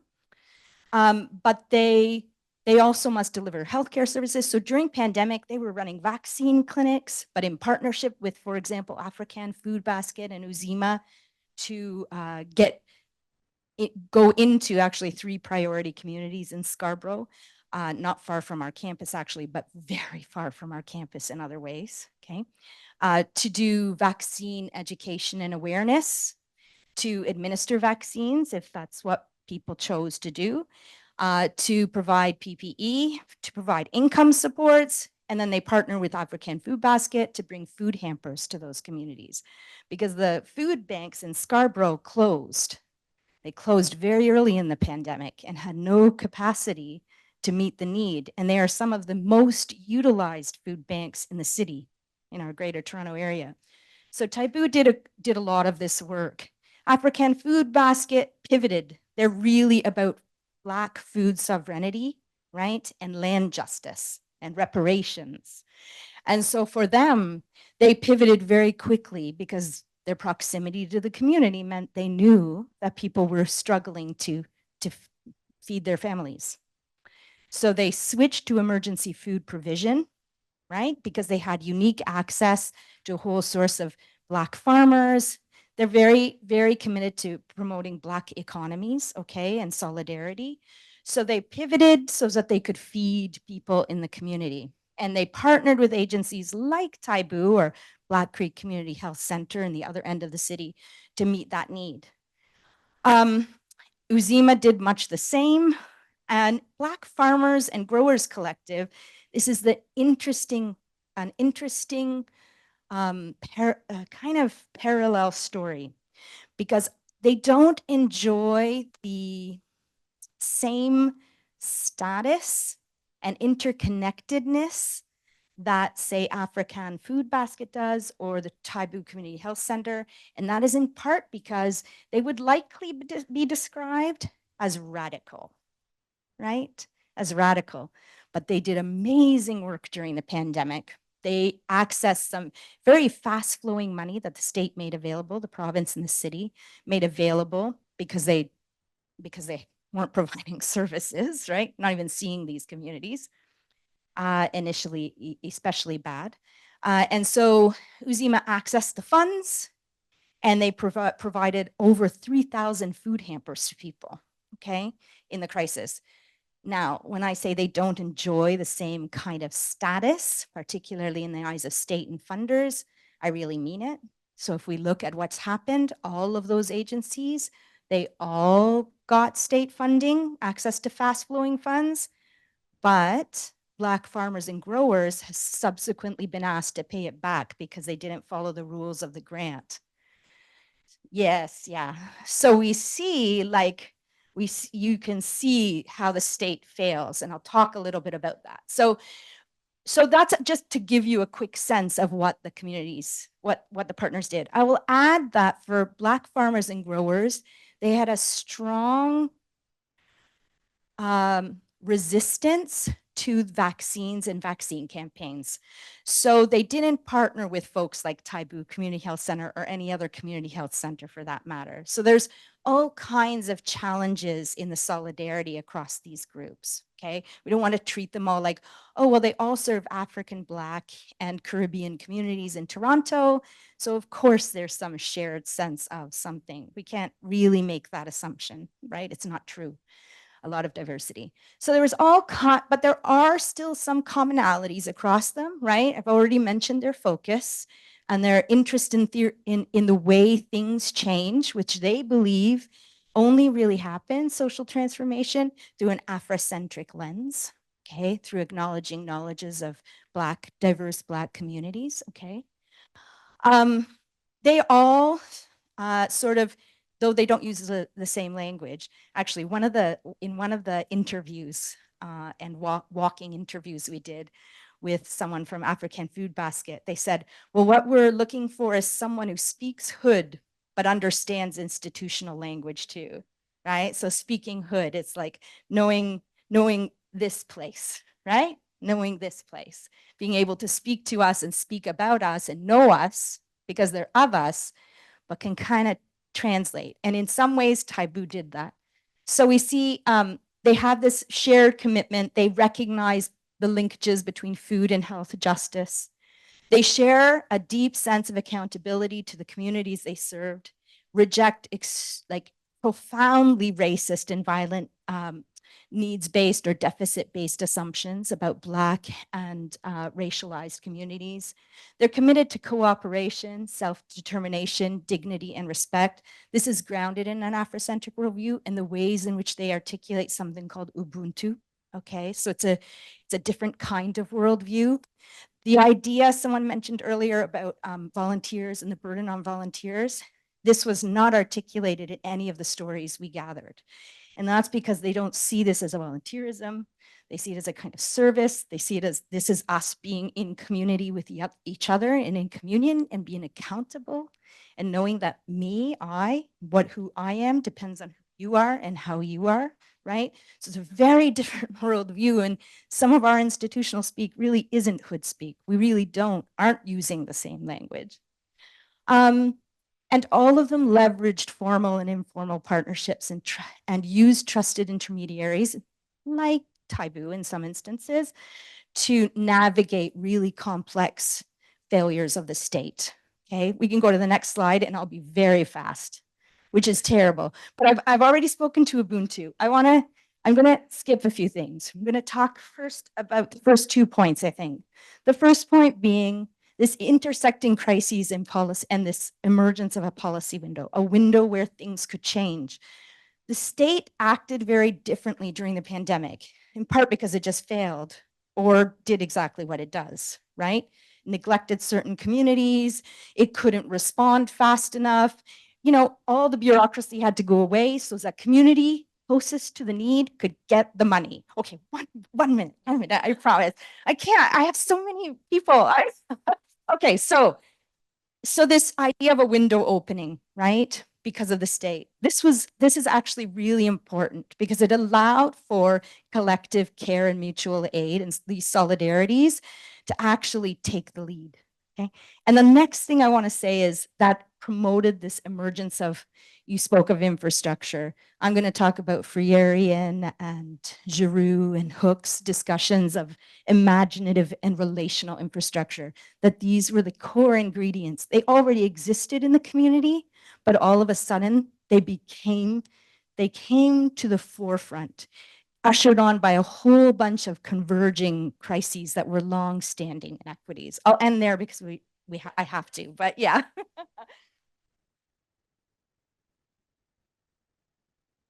So you just go straight to questions or comments.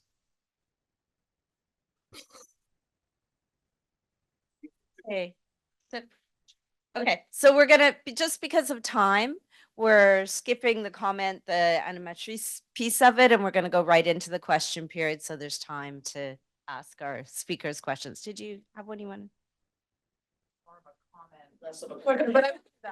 It is more of a comment, but I appreciate the last speaker drawing the connection between Taibu and the community health center system that we have in Canada, but in Ontario specifically, which sounds a lot like solidarity centers, but it has its own challenges in the sense that that community focus, which can speak to the needs of that immediate community or the catchment that these clinics are tasked with serving, sometimes their resources do not allow for them to actually manage the breadth of issues that exist in the community. So for example, community health centers play a vital role in providing primary healthcare services to migrant workers in three regions of Ontario. We have migrant workers in nearly every region of Ontario working on farms, and yet they're only in enough numbers to allow those community health centers to make a case to allocate funds to groups that are not Canadian residents. Vulnerable groups tend to be prioritized according to residency in often cases. So in the area that I live in, we have many migrant workers. I've met with the community health center a number of times, but they are maxed out with their resources in handling seniors issues, hepatitis C infection that is related to the opioid crisis in our community. It's not that community health centers, in their focus on health promotion, preventative health, addressing social determinants of health, their focus and mandate is great. They're grossly underfunded, which limits their abilities to do the real work that's needed in these communities, serving the populations that may be most in need, such as those with precarious immigration status. So if you want to talk about community health centers, I'd love to have that conversation. I've worked with community health centers for the past 10 years, trying to increase services for migrant workers. And I know Crisia's organization, the Occupational Health Clinics for Ontario Workers, she talked about receiving federal funding. And so the Windsor-Essex area where Crisia is working, has a community health center that very recently in the pandemic became the third to provide primary healthcare services. That looks like operating a clinic one night a week. And if you are not able to get there in the first 15 minutes to a half an hour to have your name put on the list, chances are you will not be seen. So it's one thing also to say they serve migrant workers, there's primary care available. They may be able to see 24 to 30 workers in a night and have 300 seeking care. And so it's still a system that needs a lot of support, both in terms of resources, but in the community as well. And Megan can touch on. I can add on that. We also have a community health center where I live and in the area that support our migrant workers. However, her name is Lydia. She is one person, and she comes to our office twice a month after working hours, basically as a volunteer, because we don't have that. Migrant workers don't have access to a community health facility at all.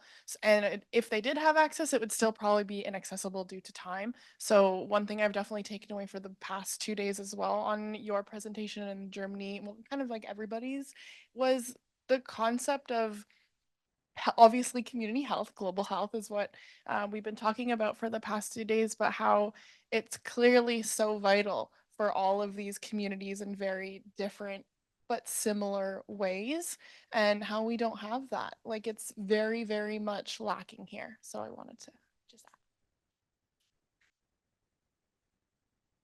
I would love to add when it comes to numbers, just so you see, like, for example, just what Steph mentioned, in the area where I am situated in Leamington, if you'll see Ontario, Canada, that's the lowest part of Canada. That's the hottest area. It's the greenhouse capital of North America, basically.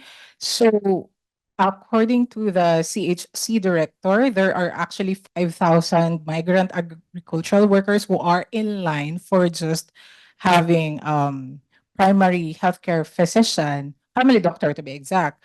And I'm actually one of them. I live there for since last year and I don't even have a family doctor.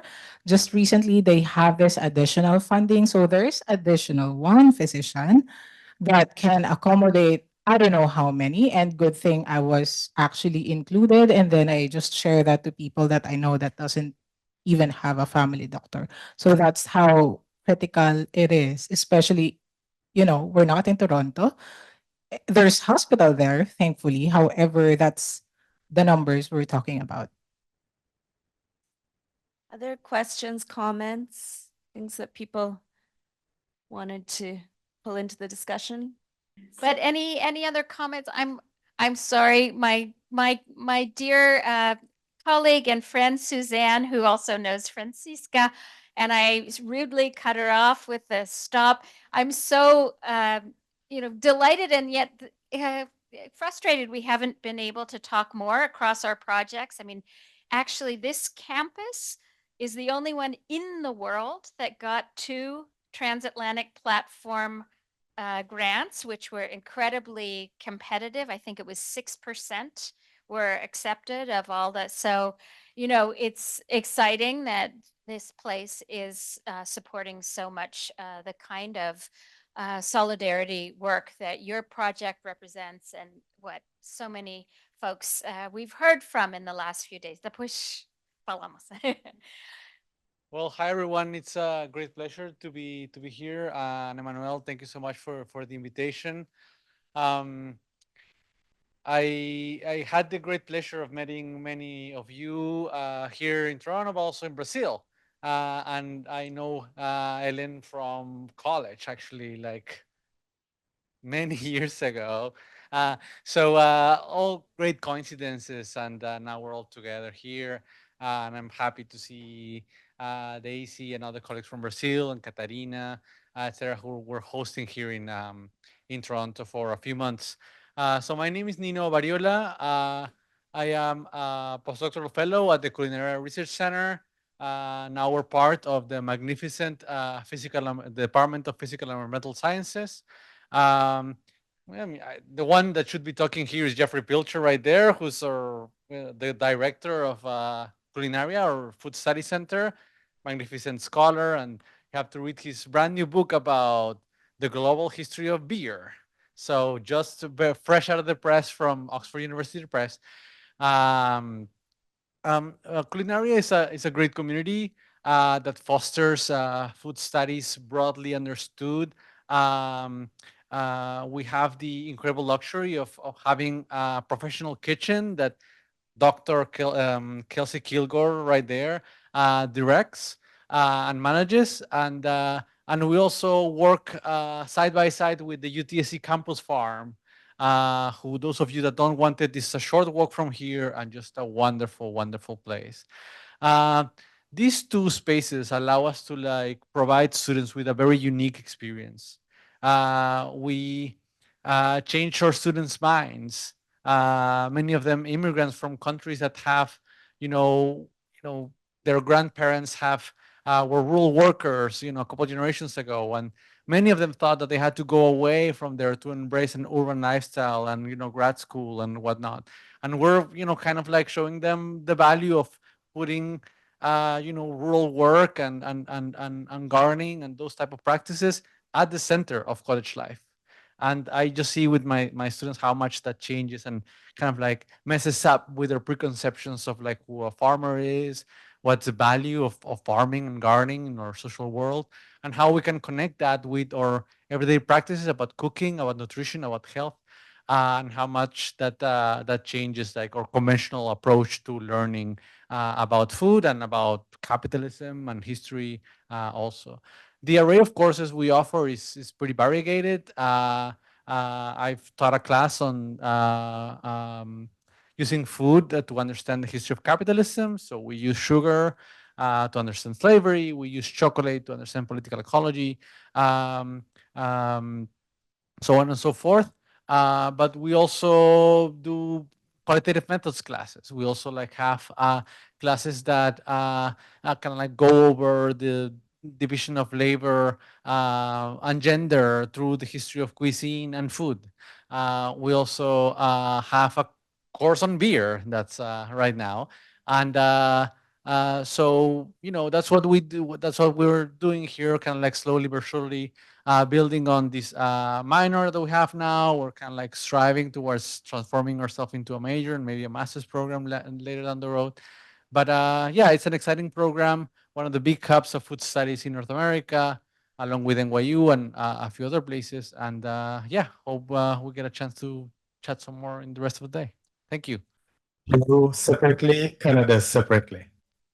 Okay, can you take one and pass one? Yeah, thank you. Okay. We just had a meal and I like macaroni and cheese. But in Canada, we just had a meal there. In Canada, a lot of the food that we eat, they're produced by migrant workers. Over 100 different varieties of plants and maybe animals. But the simplest way I can tell you is that in Canada, red and white means love. In my home country, red and white means love. But in Canada and in my country, red alone means danger. Every time I think of food, I think of a leaf. Every time I think of food, I think of a leaf because it is in the leaves of the green plants. That's where our food and photosynthesized, right? But in Canada, a red leaf in the flag, it reminds me, red means danger in my country. Red means, to me, the dangerous conditions that migrant workers work in and live in to produce food in Canada. Every time I see that red leaf, it reminds me of dangerous conditions that migrant workers face to produce food in Canada. And is it surprising? Is it surprising? I know this is very small. I know this is very small, but I want to tell you, in Canada, migrant workers in Canada, they tell me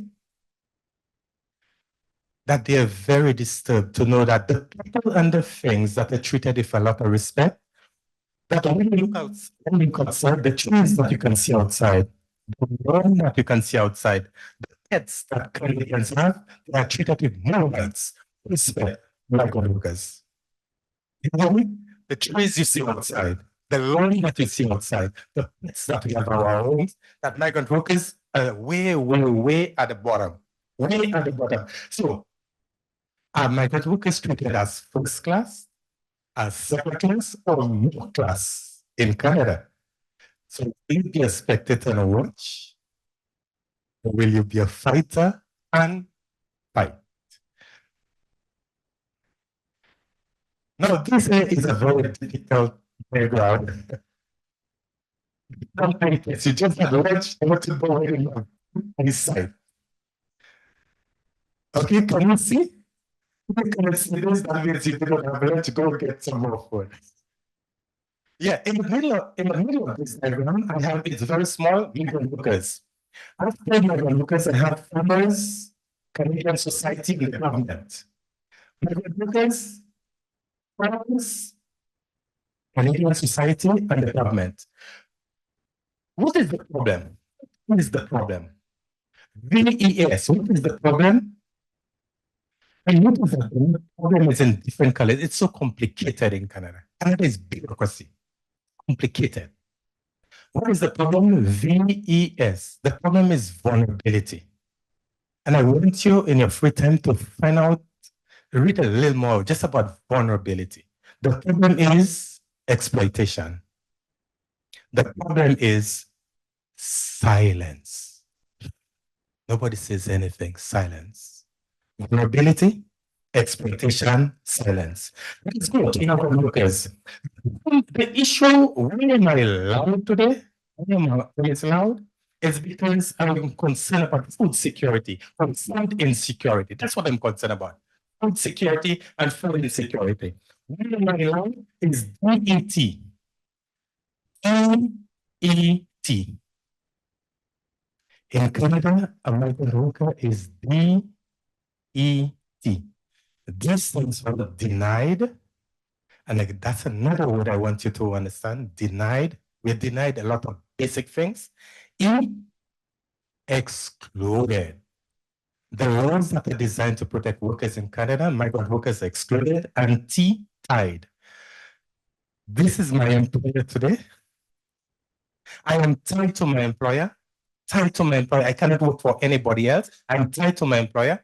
I am denied a lot of basic things and excluded from a lot of basic things. Is that a nice program? These are the people who come to produce food in Canada. D. Did I get a D grade today? D. We come here to do D jobs. Dirty, difficult, dangerous, deadly work. These are jobs Canadians do not want to do. These are non-unionized work. The people who produce food in Canada, they don't unionized work. Another thing about it, Canada like those people who come to do those difficult jobs, and especially if ESL, English is a second language to them. They cannot understand English. What are the main languages in Canada? English and French. And you heard a lot of translation today. Do the migrant workers get those translations? No. So English is a second language. And those migrant workers, do you see them on campus? Do you see them everywhere? No. They're isolated. What does isolated mean? You cannot see them. They live on the farms. Another problem with them is that there's a lot of fear. What does the word fear mean? Fear. A lot of fear. We're afraid to speak up. What am I trying to tell you? Migrant workers are invisible in Canada, and they are also very, very quiet, silence. Okay, these are migrant workers. Number two is the farmers, the employers. What does that stand for? I know you cannot see that. The employer, I'm tied to my employer. My employer controls every aspect of my life. In Canada, our employers controls every aspect of our lives. I can spend the whole afternoon to tell you elements about that, but in a nutshell, the employer, HPI, there's a high power imbalance. The employer have a lot of power and migrant workers have very little power. There's so much power in the hands of the employer, they control every aspect of our lives. Now, society, the Canadian society. A few things about the Canadian society. One, it has a culture of silence. Nobody says anything. Canada is very quiet. Only to make it have a big mouth, like Donald Trump. Canada is quiet. Which one is better?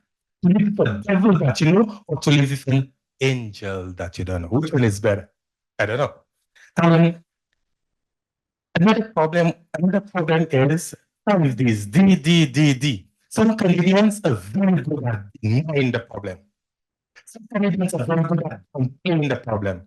Some Canadians are very good at in the conversation, derailing the conversation, delaying the conversation. That's Canadians. They like to, oh, it's not as bad. It's worse in the US. Don't play. Deny it. Oh, that's not existing here. They flip the cameras. They really delay. That's Canadian. Another problem we have, there are lots of deceit. The information that is in the media, there's a lot of deceit. There are lots of lies, and still there are lots of ignorance. A lot of people do not know about these issues. In Canada, in my home country, no news is good news. No news is good news. Is that true? But in Canada, no news is not good news. No news is because of unjust laws, unjust policies. We're forced to be quiet because of a lot of fear. We are forced to be. That's why you do not hear these issues, because we are quiet. And Canada has a culture of silence. What about the government? The government. They are the ones creating those unjust laws and policies. Unjust laws and policies created by government. In Canada, migrant workers are vulnerable, and that is legal. It is legal. It's not an illegal program. It is a legal program. It has the blessing of government. They're quiet about it, but it's fully legal. In Canada, the government calls migrant workers essential. What does the word essential mean? The country cannot run without essential. However, Canada consistently have programs. That's a beautiful thing about Canada. They just on this side and next day on this side. They're very, very, very consistent. And consistently, Canada have programs that humanize and exploit people. Consistently. Just tell me a year, and I'll tell you a program that Canada has or had that dehumanize and exploit people. Consistently. And up to this day, the program that been migrant workers is dehumanizing and it is exploited. In Canada, anywhere in the world, Peru, Brazil, Germany, Canada, we need food, we need clothing, we need shelter. Food, clothing, and shelter. That's basic. But in Canada, food is not a basic necessity. It's not a basic human right. In Canada, food is a commodity. Food is profit. And because of time, I'll take the other one. Thank you. This is the worst diagram in the whole world. It's a worst diagram. But they say a picture is worth 1,000 words. So I hope it's worth 1,000,000 words. What is that diagram trying to tell you? Well, I just told you, who is a migrant? You can see how small that is. No power. The migrant worker has no power. Why do we have no power? For so many things, right? Denied, excluded, and tied. That's one. Look at the employer. Look at the employer. You know how much power they have? You see how much power they have? They control every aspect of our lives. And why is that happening? Why is that happening in Canada? What happens in Canada? In the agriculture sector, migrant workers who come to produce food, there is insufficient regulations. Insufficient. In the agricultural sector, there is a very weak enforcement. In the agricultural sector, there is an inability of migrant workers to unionize. Why does the employer have so much power? Because of this sense, and also consistently the government make laws that dehumanize and exploit people. So, what can we do about it? What can we do? We're not saying the government is bad. We're not saying Canadians are bad. We're not saying the employers are bad. I'm not saying my boss is bad. What we're saying is that the laws and the policies are unjust. So we are, even the laws are falling down. That's exactly what I want to change those laws and let it fall, right? To change the system. You see what's happening naturally? That's okay. That's exactly, we need to change the system. So that is where we are this part here. How can we collaborate to change the system? How can we collaborate to change the system? And to collaborate to change the system, one, you know what the politicians are happy to tell me? That is not an issue. That is not an issue. Nobody talks about it. That's not an issue. So that is one reason why I've written this book, to let more Canadians know about those unjust laws and policies, to let more Canadians know about it. So that's one. Number two, there are lots of groups that are fighting for better conditions for migrant workers. There's a group, and that group is in Montreal. They've taken on a case, they've launched a case against the government of Canada against the closed work permit. What kind of work permit? Closed work permit. Canada is saying we are a country of rights and freedom and so on. But when we come here on a closed work permit, it limits our rights. It limits our rights. So I want every Canadian, I want everybody in the world. What is my job? You notice by now I have a big mouth. Is it a big mouth or a long mouth? I want every Canadian, everybody in the world to know about those unjust policies. So that what happens when you get to know about your food and those injustices, that you pressure your politicians, you call your politicians to change those unjust laws and unjust policies. Because what is happening, listen to that, what am I trying to tell you here? In Canada, the people that are producing our food, are being treated well. They have confidence in the system where the people that are producing the food are not treated well. They have confidence in that. Don't we have more confidence? Isn't our food system more secure to know that the people who are producing our food are treated well? Isn't that food security? To know that we have a food system where everybody's treated well. Isn't that food security? Isn't that peace of mind? Isn't that a better world? And is that impossible? Is that impossible? Not impossible. So what I'm trying to tell you, in Canada, only our hands are needed in Canada. But I want to tell you, there's power in your hands. In the work that you do, there's power in your work. There is power in your hands. There is power in your hands. You as a photographer, a picture is worth 1,000 words. There's power in your hands. We have the power to change the world and make it a better place. So I would like to thank you for this opportunity. But the best thing you can give yourself is to discover the power you have in your hands as one, and also discover the skill. What is that skill you have? What is that thing I'm good at? What am I good at? What is that thing I'm passionate about? Discover the power you have in your hands. Discover the skill. What is that skill? What is that thing I have in myself, in my hands, that I'm good at and passionate about? And use it to change the world to make it a better place. Thank you. This is called a tough act to follow, and our youngest member of our SMAPL team has to follow. So let's all give a warm hug to Katarina Manzano, who's going to give a presentation next. Gabriel has given us so much food for thought. So just to introduce Katarina, and then we'll come back and respond to Gabriel's provocations, which are just absolutely crucial here and beyond. Katarina is a 6th semester undergraduate student at the Universidade de Sao Paulo, and we are so delighted to have her here on something related to food. She's on a sandwich exchange. We're not going to eat her, right? But it's a sandwich. Canada's the middle part, right? I don't know if it's the protein or vegetables or hummus of her undergraduate training, soon to be doctoral training in Brazil. So, and at the Universidade de Sao Paulo. And Katarina is working here in Toronto with a not only with the Culinaria Center and Joe Sharma, my colleague, but with a very interesting food justice network, 5 and 2, who are receiving us later this afternoon. So we'll hear from her about her efforts comparing, I think, Sao Paulo and especially, but some insights maybe from Canada.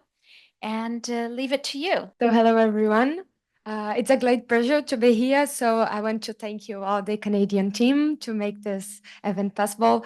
The University of Toronto to receive me here, and also the Firenze Lab and the Kitchen Lab for having me doing this internship.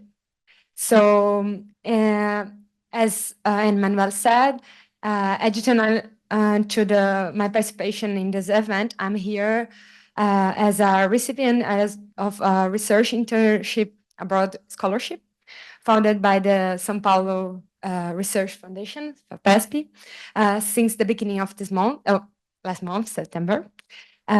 So this scholarship allows me to spend 4 months here in Toronto, conducting part of my research in collaboration with professors and research groups here.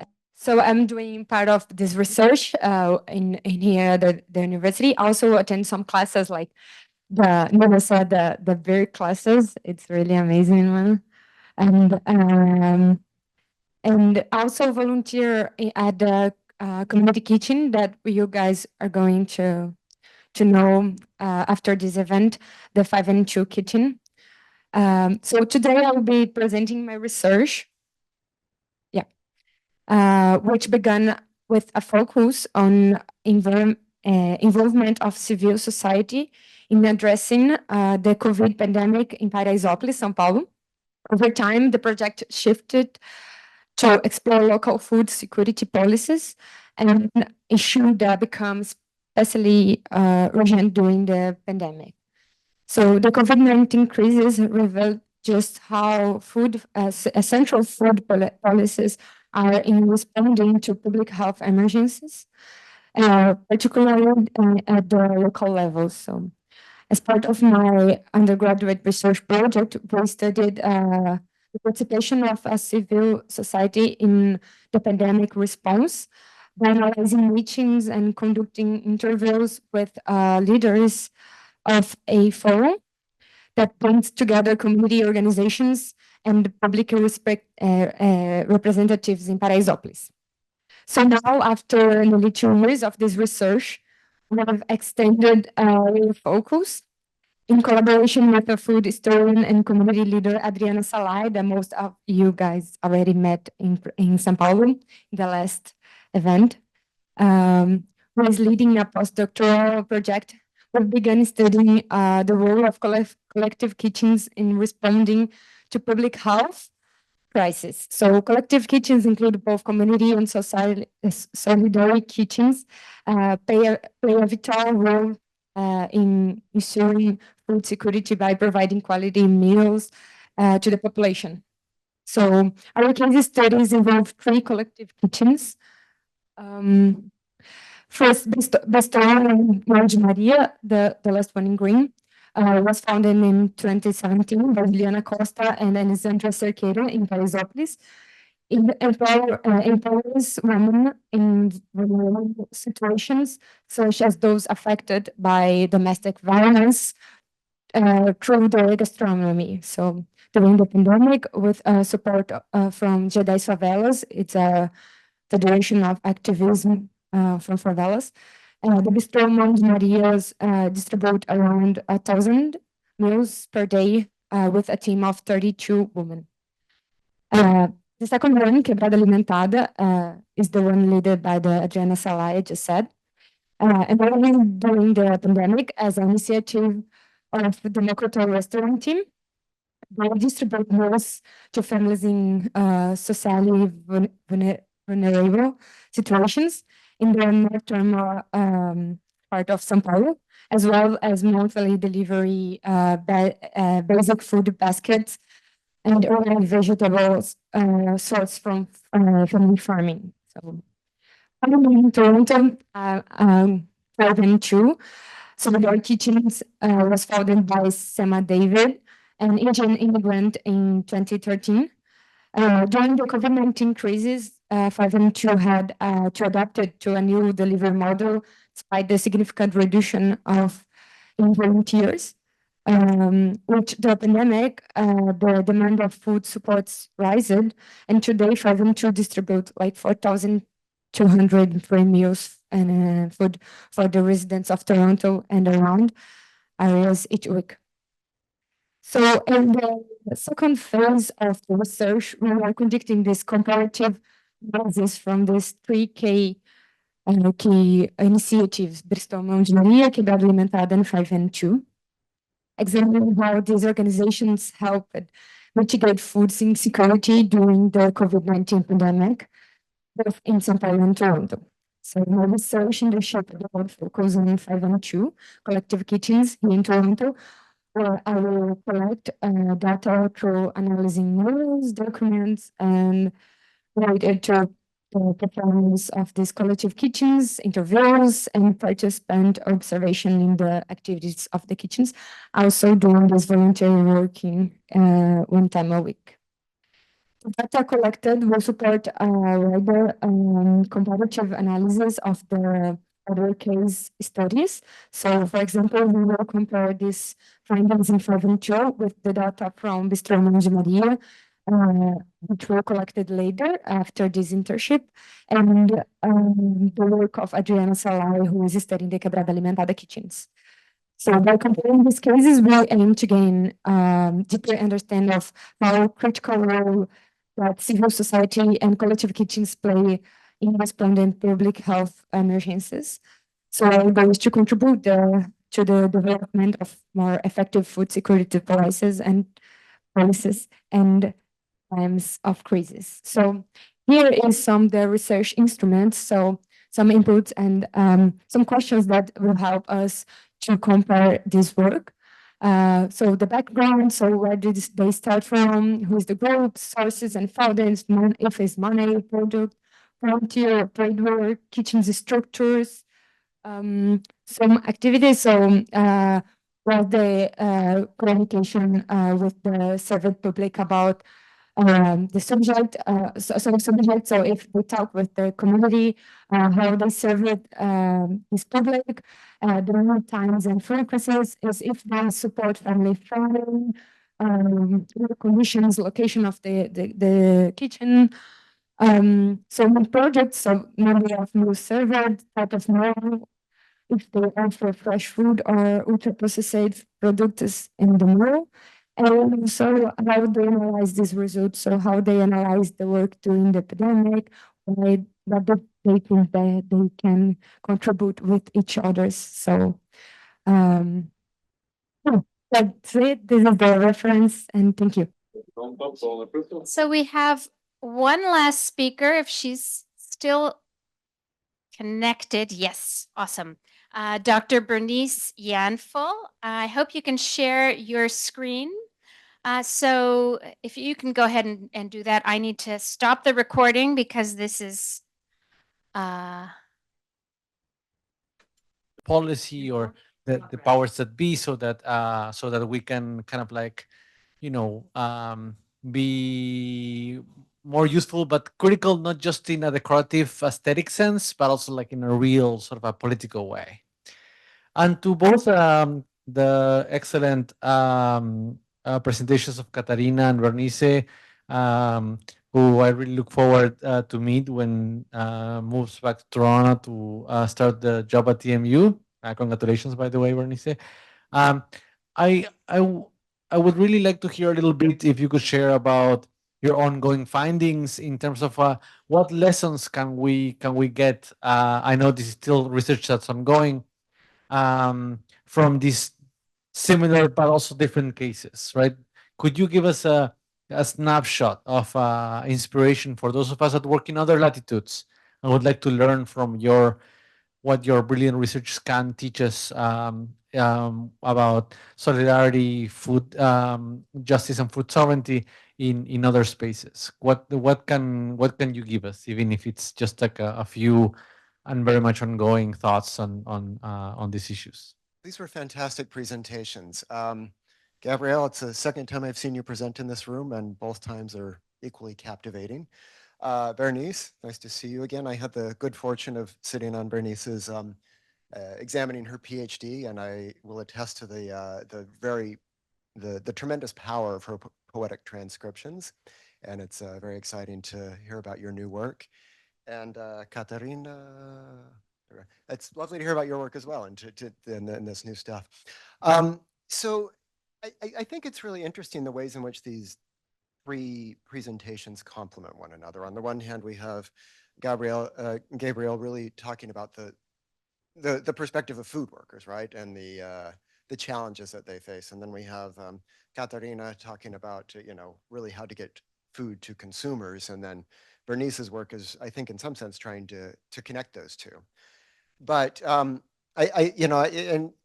sitting through these presentations, I'm inspired by a criticism of food sovereignty as it being big tent politics, in the sense that it's an initiative or a movement that tries to bring lots of people in, but in so doing, in some sense, loses some of its practicality and potential.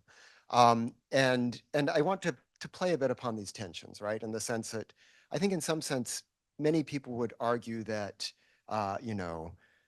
having, cheap, disempowered workers who do not speak up is foundational to providing cheap food to lots of consumers, right? And then on the one hand, we talk about getting food to the consumers. And, and I'm wondering, is there a way, and I think Bernice, maybe some of your research can talk to this, is there a way of bringing this together, right? Then,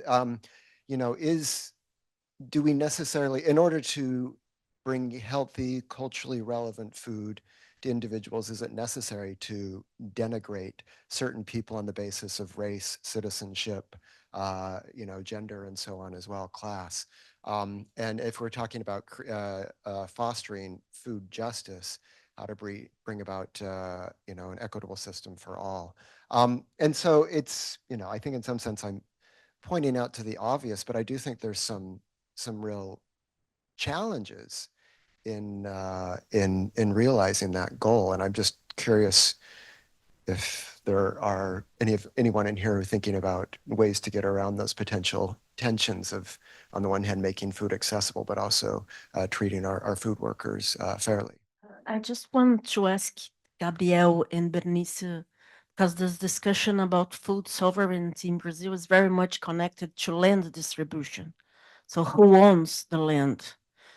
Is there any kind of discussion about land reform or stuff like that? Because in the Brazilian situation, what happens is that small properties, usually worked by a family or two, are the ones providing food for the whole country.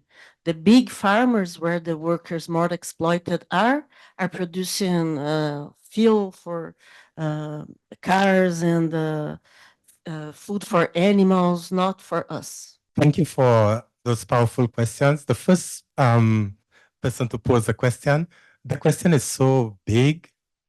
I didn't study for it. Can I go home and study and come back? Yeah. What is the point of we studying? Why are we in school? Isn't it for better life? What is the point of our research? Is it just to compile a thesis and put it on a shelf? Or isn't it to create change? Why are we researching? Is it just for numbers and statistics and information? Or isn't it to create change? You notice I have a big mouth. Why do I have a big mouth? Isn't it to create change? So one of the areas is to connect researchers and activists. To connect researchers with activists, because we want to bring meaningful. Why are we in school or studying? Isn't it to create a better world? Hopefully a just world, a better world? Isn't it that? And what is the best way other than to connect researchers and activists to push the wheels of action? Research is a lot of power. There's a lot of power in our research, a lot of information, a lot I call it change drivers. It has the potential to create change. But a big mouth like mine has a lot of power too. When we put these two things together, combine these two, isn't that amplifying? Isn't that pushing really a force to be reckoned with? So what is a great way we can meet is to make sure that researchers and activists meet together. This opportunity here, isn't that a great opportunity for that to start that process at least? Don't you feel confident that if this setting continues, don't you feel that we have the opportunity to create meaningful change. The question is, how can we connect our work with activists? How can we do that? Because we want to create change, a better world. That's one. Regarding the other question, sorry for not acknowledging you, Bernice. I had the honor of sitting alongside Bernice at the Black Creek Farm in Toronto, and that particular farm, again, it's in Toronto, which is an urban area, and all the issues that she's highlighting, at least we know it firsthand right here in Toronto. So she's not inventing something from the air. It's real life in Toronto. And remember, people were marginalized. Silence. That is why there's a famous person. She said, most common language in the world is not English, it's not French. It's not Spanish. It's not Hindi. It's not Chinese. The most common language in the world is silence, the language of the poor. Do you hear them? These are the people who are the borders. And what did COVID highlight? The people in the front line, they are the ones who are the most marginalized. That's what COVID highlighted. Regarding your question, in my home country, St. Lucia, for so many reasons, at one time, banana, the main crop, banana was our main crop. And the majority of our bananas were produced by people, small farmers. Just like you highlighted, a lot of the food comes from the small farmers. In Canada, and COVID showed that, increasingly, and that's the pattern, our food is in the hands of a very few corporations. So the big business are buying away the small ones. And is that a great thing? In Canada, for example, let me give you one example. During COVID, there's a big processing plant or abattoir where they slaughter animals called Cargill, a very large plant.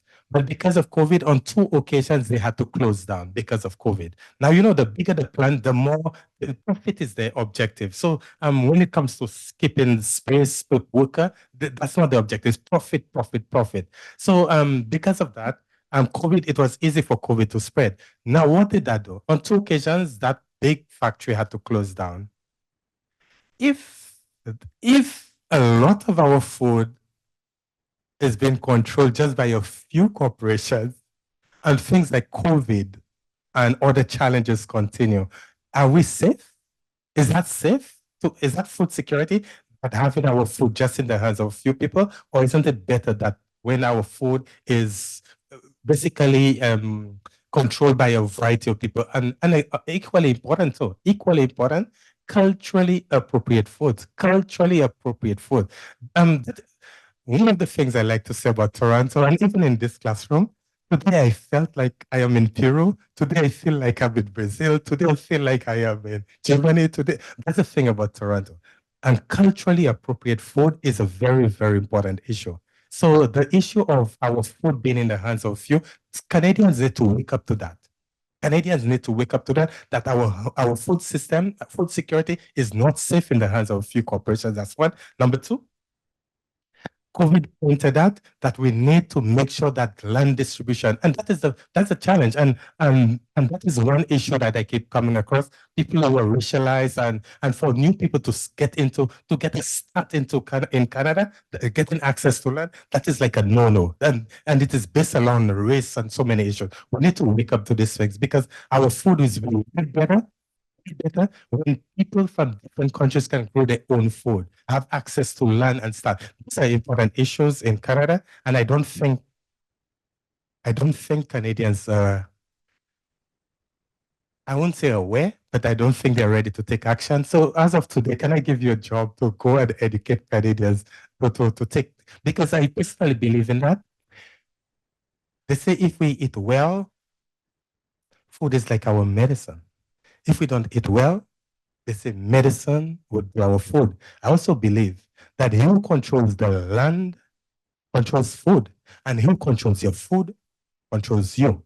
So that is important. Our connection with land. And increasingly in Canada, the more urbanized, the more we move to the cities, the more disconnected we are from the land. Are we concerned? Because why I have a big mouth? Because I want a Canadian food system that is healthy, that is sustainable, and that is just. That is why I have a big mouth. And getting people to grow their own food, that is part of food security. So I'll leave it at that. Was there another question and I missed? I don't remember exactly what I think your question was targeted to Bernice. Yeah. Bernice, I think it's yours now. Sounds good. Can you remind me of the question I'm responding to? I've taken some notes. I just want to make sure that I'm responding appropriately. It was more of a, I don't know. Oh, it was meant to provoke, right? But yeah. Hear me okay? Mm-hmm. Yeah, what are, I can I remember your question, Yes, but please. if you remember your No, question. please do. Yes. I think the question was, how can we have a food system that Mhm. provides affordable food products to Canadians? Or can we have that without exploiting large numbers of racialized precarious workers? I suppose the Yeah. question being, where's the trade-off there to achieve labor justice and social justice? How do those things play out? Did I capture that? Is there a trade-off? Is it possible? Mm. Yeah, well, I think that's a great question, and maybe not something that I can answer today, but certainly food justice demands that there's labor justice and also food is accessible, right? So I think we need to ask ourselves hard questions about the way our current food systems are organized, who's benefiting, who's losing as a result, and what are some different decisions that need to be made to ensure that these rights are advanced and protected. So for example, to Gabriel's point, we know that corporations are accumulating a lot of wealth through the food system. So what can be put in place so that that power, that wealth is redistributed from corporations to communities? And it involves asking ourselves like really hard questions about the current logic of our food system, the underlying profit motive, the commodification of food ultimately, and looking at different ways of organizing ourselves and our food so that we are really serving everyone in the food system and not just a few. I think those are really challenging, complex questions. And what is currently happening, both in London and Toronto, in terms of my conversations I've been having with people, is that there are a lot of food movements that are focused on labor justice, but not necessarily the accessibility part of it, right? So there are movements that are encouraging people to consume, slow, organic, local food, but those foods currently tend to be more expensive, right? And so then that's excluding a lot of people who are most vulnerable for food insecurity and food poverty. And that's why we're seeing a lot of focus on white-led organizations and individuals in terms of that food movement. So I think what food justice offers us is not looking at the food system in terms of those trade-offs, but instead looking at how do we bring these concerns together, who is being most impacted by food system inequities, and what are some community-driven solutions and ideas that need to be amplified and implemented. So no, big solutions at the moment, but those are some things that we need to be asking ourselves as we move forward.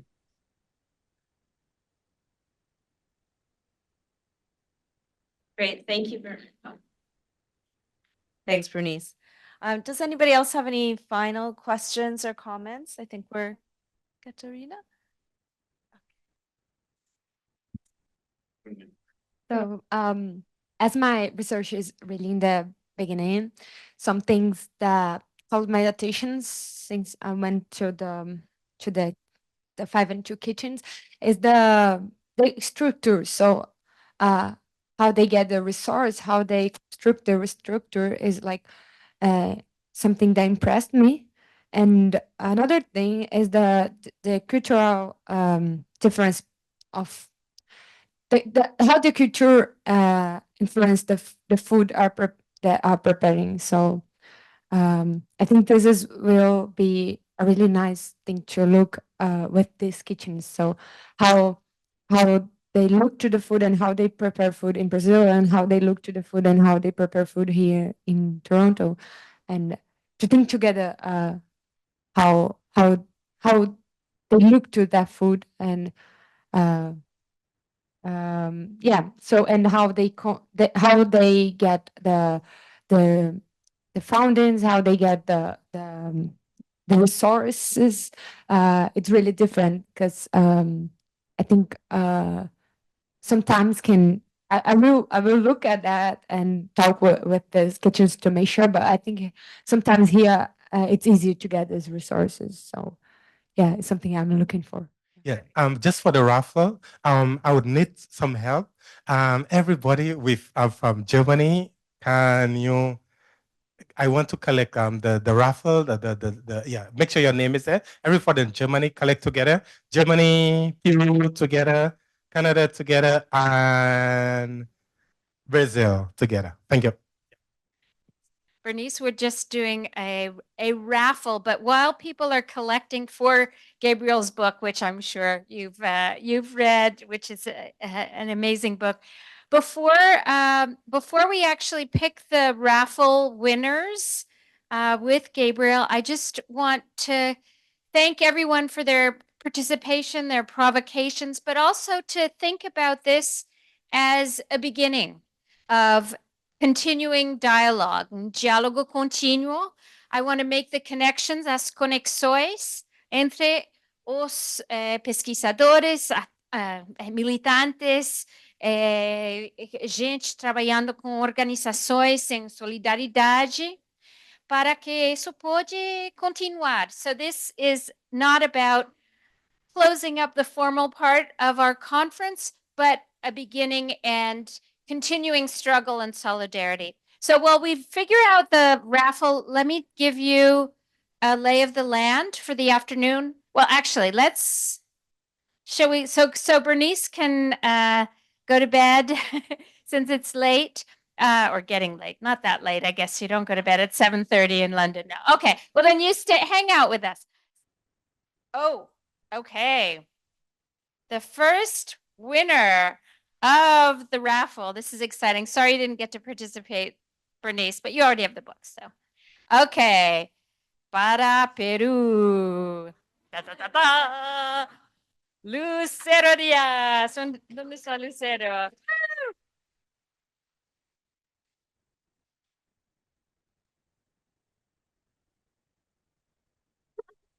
Oh, para mí. Yes.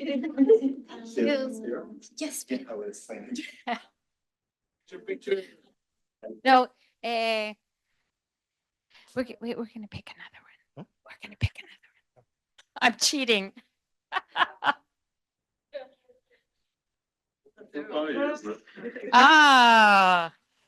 Winner for Canada, Marib, who was a wonderful work study student with us. Yay!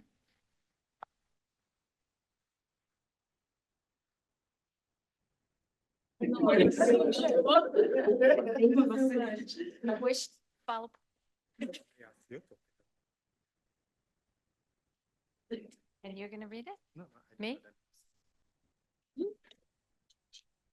For Brazil, Rosana.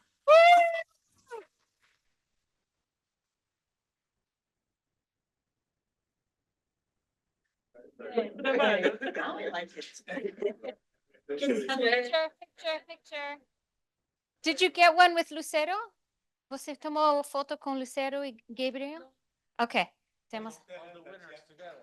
Please tell her she has a job in Canada to go to every home. Her nephew lives here, so he's the first one she'll talk to. He's the first one. I have. Okay. Let me take this again because I will send it to you immediately. The other one takes long. And Lucero? Oh, okay. For Germany. For Germany, we have Franziska.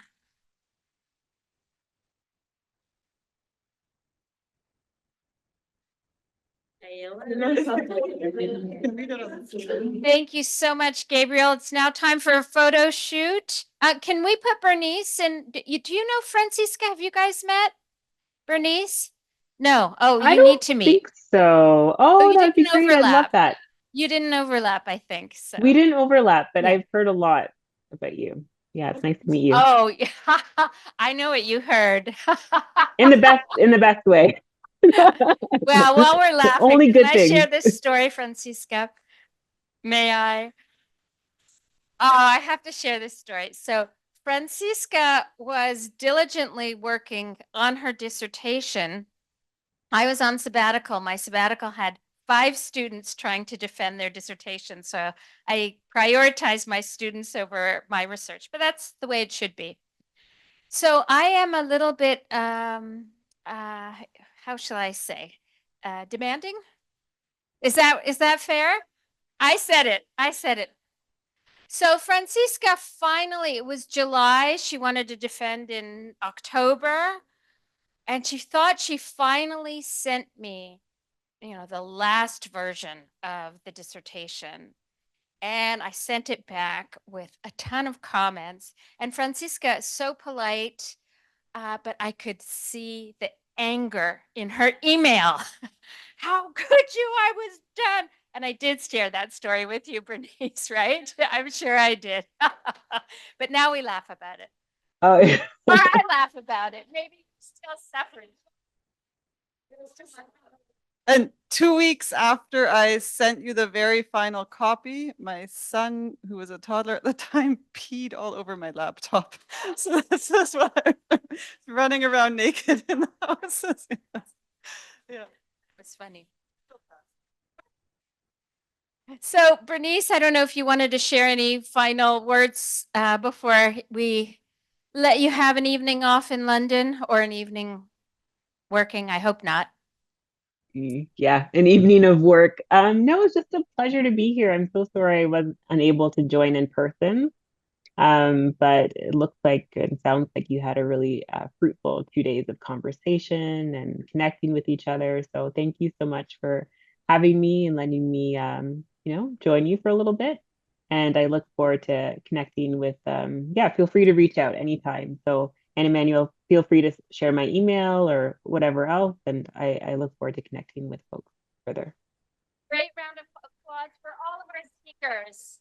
Woo!